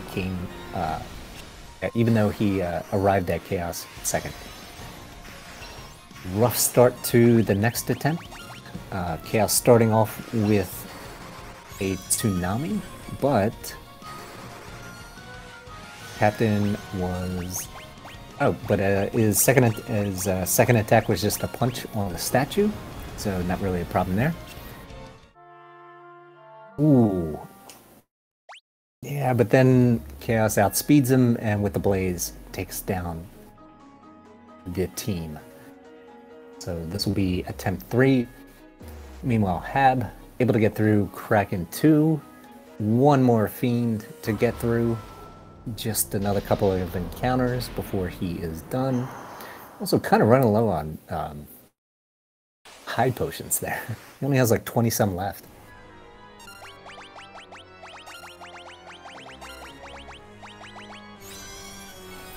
Alright. Captain's still going with the Giant's Tonic, Giant's Gloves. Chaos has hasted himself. Don't really like to see that, but if he hastes himself again, nothing's really going to happen, so you kind of don't mind if he does. Alright, and a punch to the fighter has allowed Captain to get full 999 on his HP. Unfortunately, the X Potion thrower was one-shot by Chaos. Chaos hastes himself again, lets Captain get the full... gets the X Potion off onto the black belt, and now he's going to do speed drinks and Giant's Gloves until he feels that he is ready to go. Big hit there from Flare. Under 500 HP on the black belt. Ooh. Well-timed elixir here. He's at like 440 HP. And just after the very hard-hitting cyclone, able to get the full heal.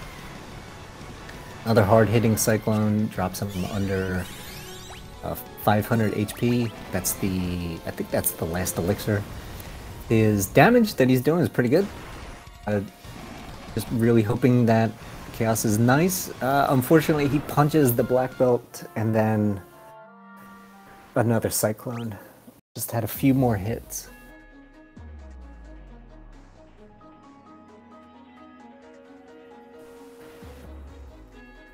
One hit from Dead Chaos. Yeah, I think, yeah. He was doing some really good damage with the black belt. Anyway, that has allowed Hab to finally reach the Chaos fight. So both the runners are going to be into the Chaos fight.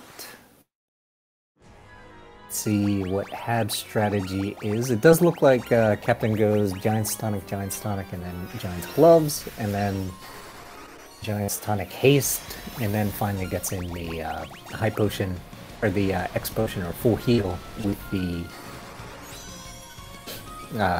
Temper on the mages. Looks like Hab's starting out the same.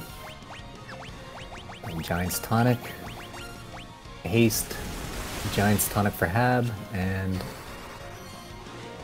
doing the X Potion a little early for Hab, a little bit out of turn, but okay, whatever, it'll work. Hab trying to bring back the downed Black Mage.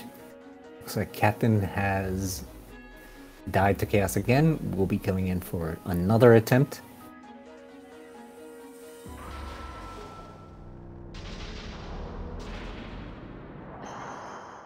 Hab trying to get speed drinks on the black belt, trying to get him some extra attacks per round. Now back to the Giant's Gloves. Both mages are down for Hab. It's got the Faraga off. That will drop him to about 500 HP. Not that bad. He does the full heal with the X Potion. Dropping a speed drink on him. Get some extra hits, and another Giant's Gloves. He got punched by Chaos. It's about 400 damage, going to use up the final elixir. And shifting over into attack mode. Meanwhile, Captain has gotten the speed drink. Gotten the full heal. He's gotten 999 HP on the black belt. Another couple hits here for badly timed cyclone. Is this enough damage? It is. Wow, 16 HP remaining for Hab. What a fantastic Chaos fight. Only took him a couple attempts to get through Chaos. Meanwhile, Chaos still causing problems for Captain. This is the second race in a row that Hab has arrived at Chaos after the other runner and managed to finish Chaos before that runner. Did that earlier against Leggy and now has accomplished it against Captain as well.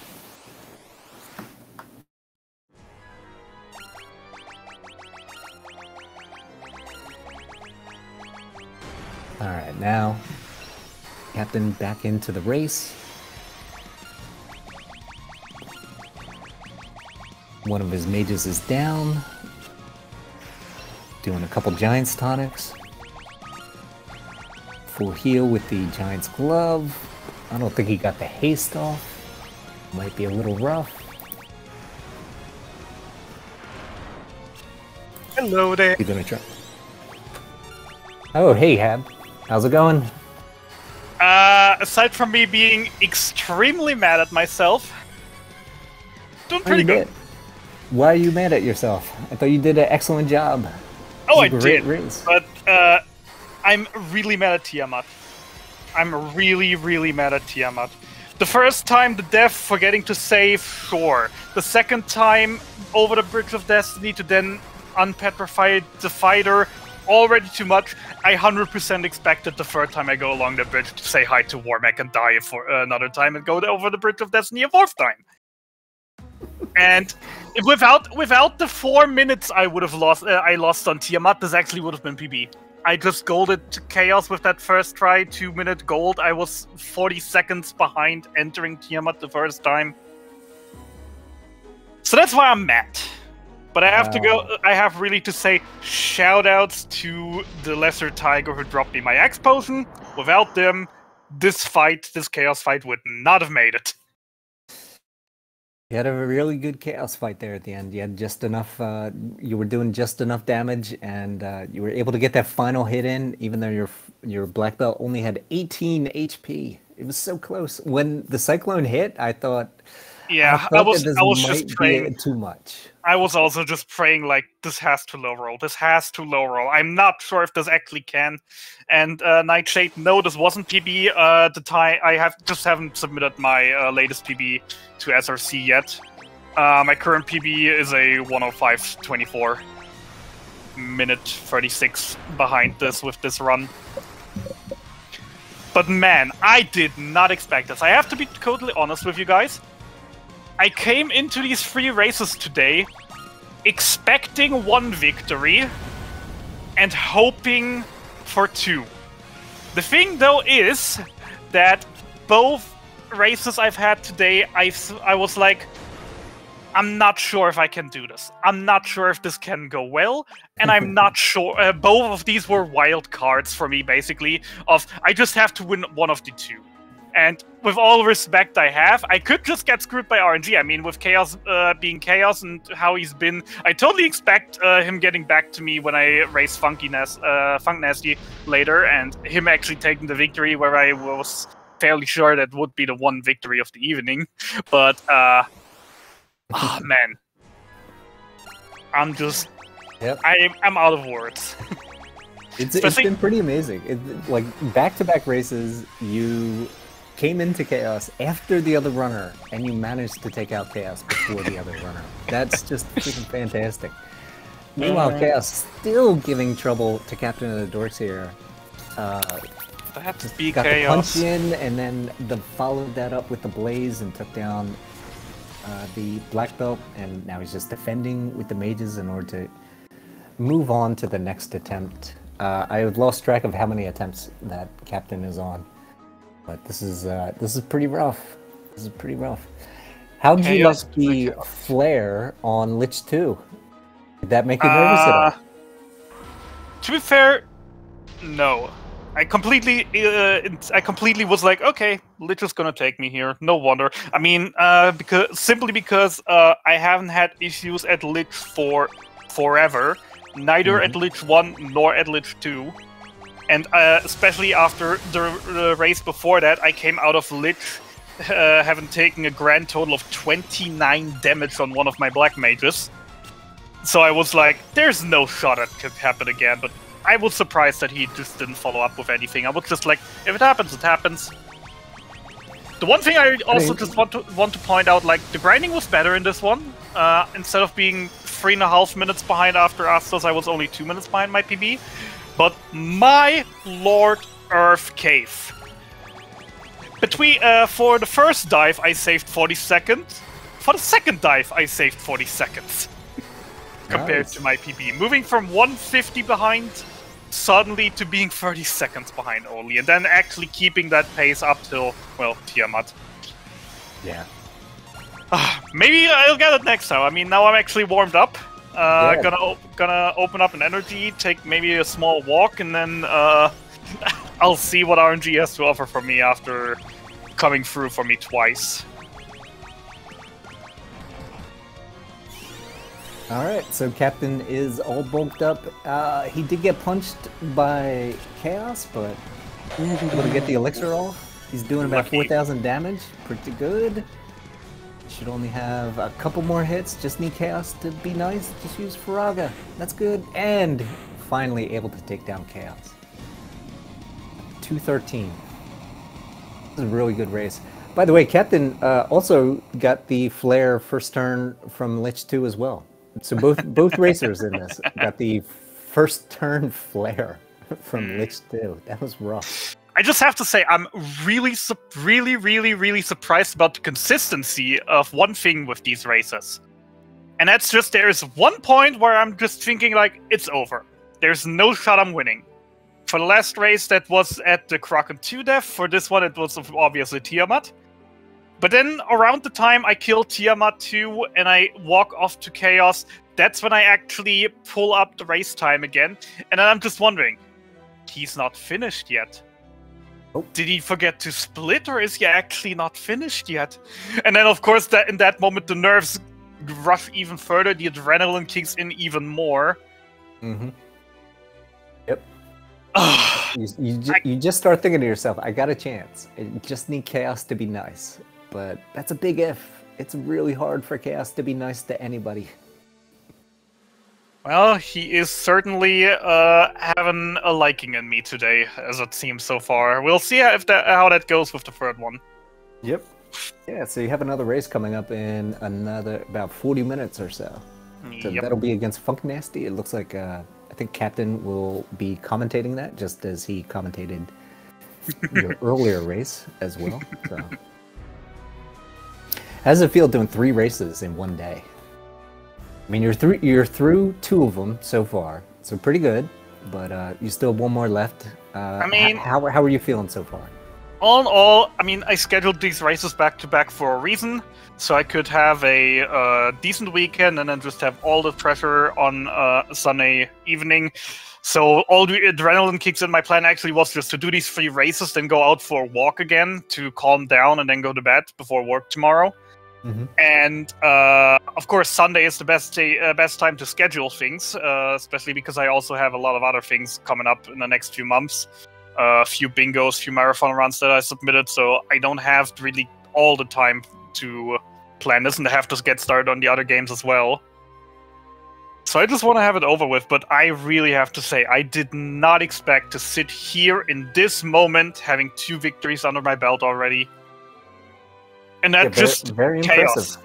Yeah, congratulations, man. Very, very impressive. Good job so far.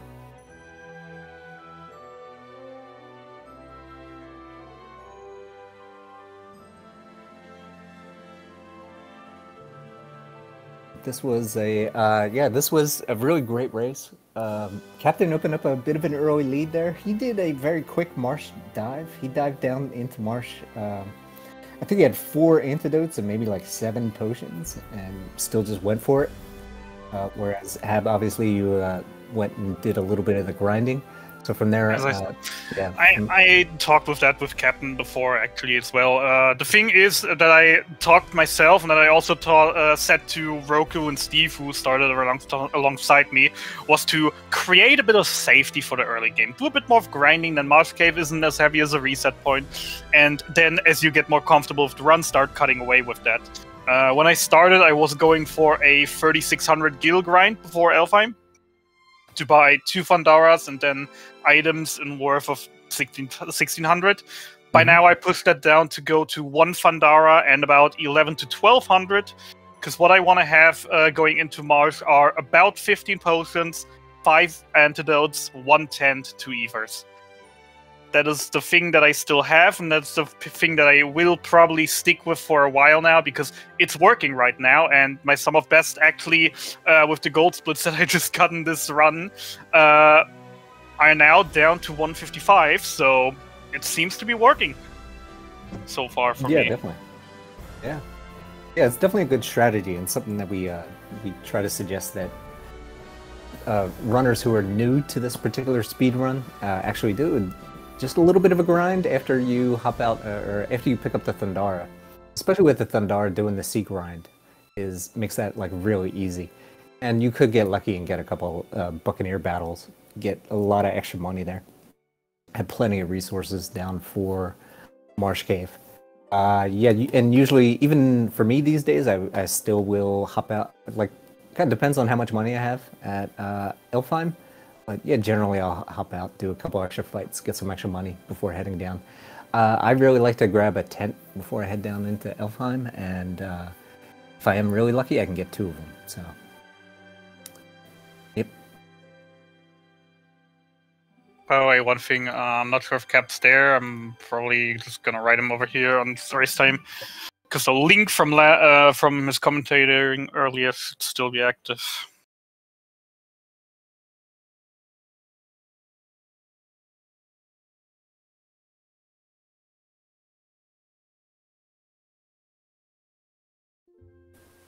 Yeah, hopefully we can get him in here. Ah, there he is already.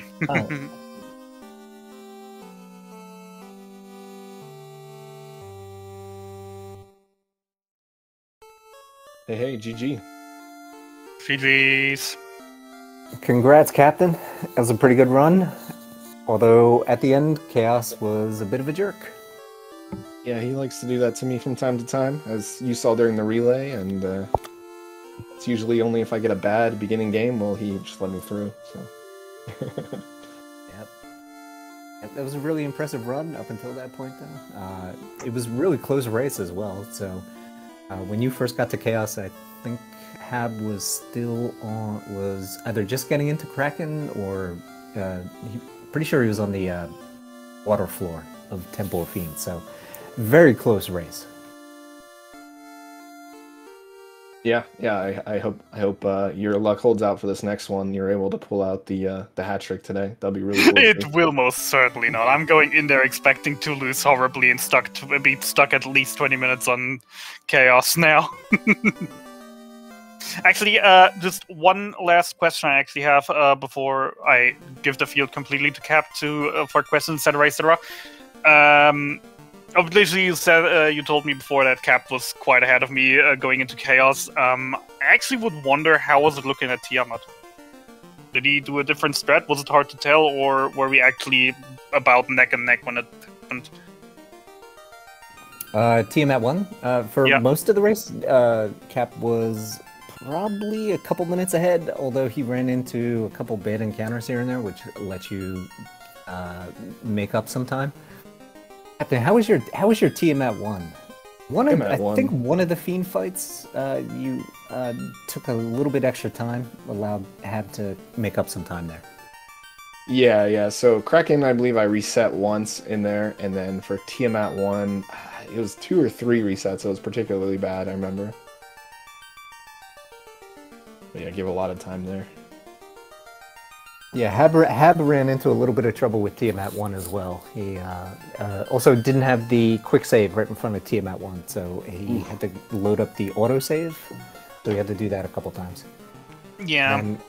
It didn't save before Tiamat, then obviously he killed me immediately, went over the Bridge of Destiny again, then accidentally unpetrified the fighter instead of the monk, so I had to walk over the Bridge of Destiny a third time. I'm still just surprised I didn't see a Warmech there then.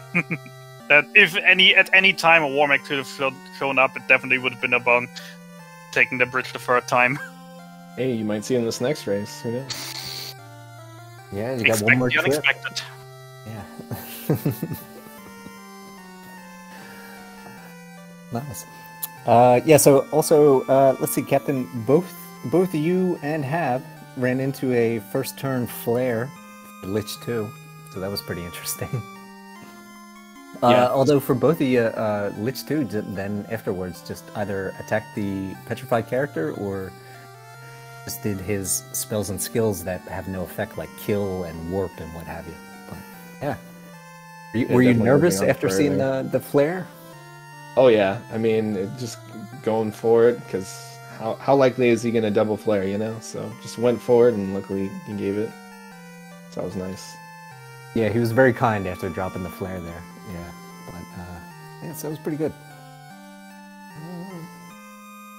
Did you especially like the great HP level ups on the mage early on? Oh my goodness.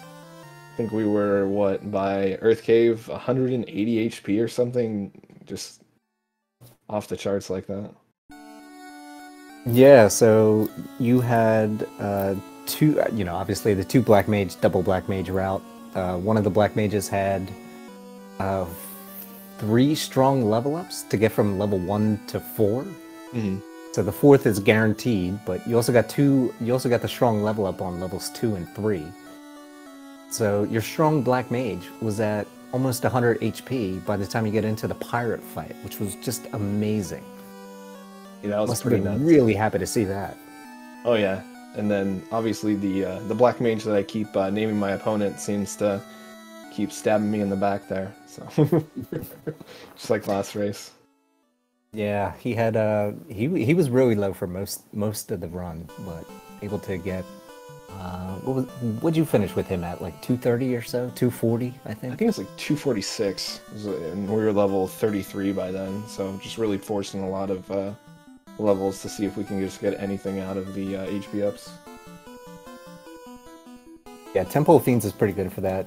Just so many encounters, they have tons of experience, but you know, at the same time, it's like you're losing time. You know, and whenever I'm in there and I have to take the fights in order to get HP on the mage, I would much rather just be running away from everything. Is that your plan in Temple of Fiends, to just run away from things, or do you prefer to actually take some of the battles? Normally I hope to have enough HP by then, but today I was just trying to get a little bit beyond that, just hoping that would smooth out Chaos a little bit. Ended up not helping at all, not getting the HP ups and not helping at Chaos. But I mean, that's definitely something that sits on the back of my head from time to time. It's like, should I just run from everything here? Like, I don't expect to get any good HP ups. We've already hit 32. You know, we're in 30. We're already past that. So. Mm-hmm. Yeah, definitely. All right. Yeah, so either you two have anything else to say before we wrap up? I know we have another race in 30 minutes. I just have think... one little teeny tiny little thing left to say. Dear viewers, you just got coconut malt! Send the speedrun VOD to your friends to totally coconut malt them! I'll need my break.